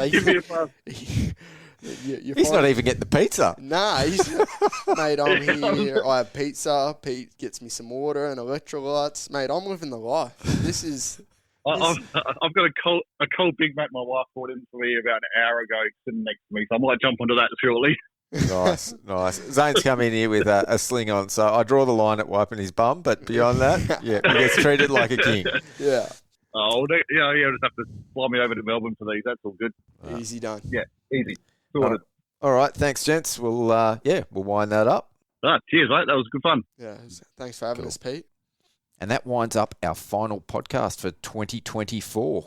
A big thanks to Brodie Connolly and Cam Shaw for coming on to chat, and of course, Zane Mackintosh and Aaryn Minerds for co-hosting. Our next episode, which will be released early in the new year, is a long-form interview with Pro MX race director Mark Hancock. We recorded this one right after the Pro MX series finished, and he provides a bunch of insight into a lot of the behind-the-scenes aspects of the sport. It's an episode you'll definitely want to tune in for. Once again, a big thanks to our partners for 2024, Graphics by Aqua, Southeast Pools, Death Grip Products, Iro Helmets, Five Gloves, Bolt Everywhere Premium Racewear, Works Racing Goggles, Wolf Building Compliance, Peter Stevens and Moto Cred. And most importantly, thank you to everyone that has tuned in this year. On behalf of Mental for Moto, I wish you all a prosperous and successful Christmas and New Year. Until next time, I've been your host, Pete Wolf. See ya.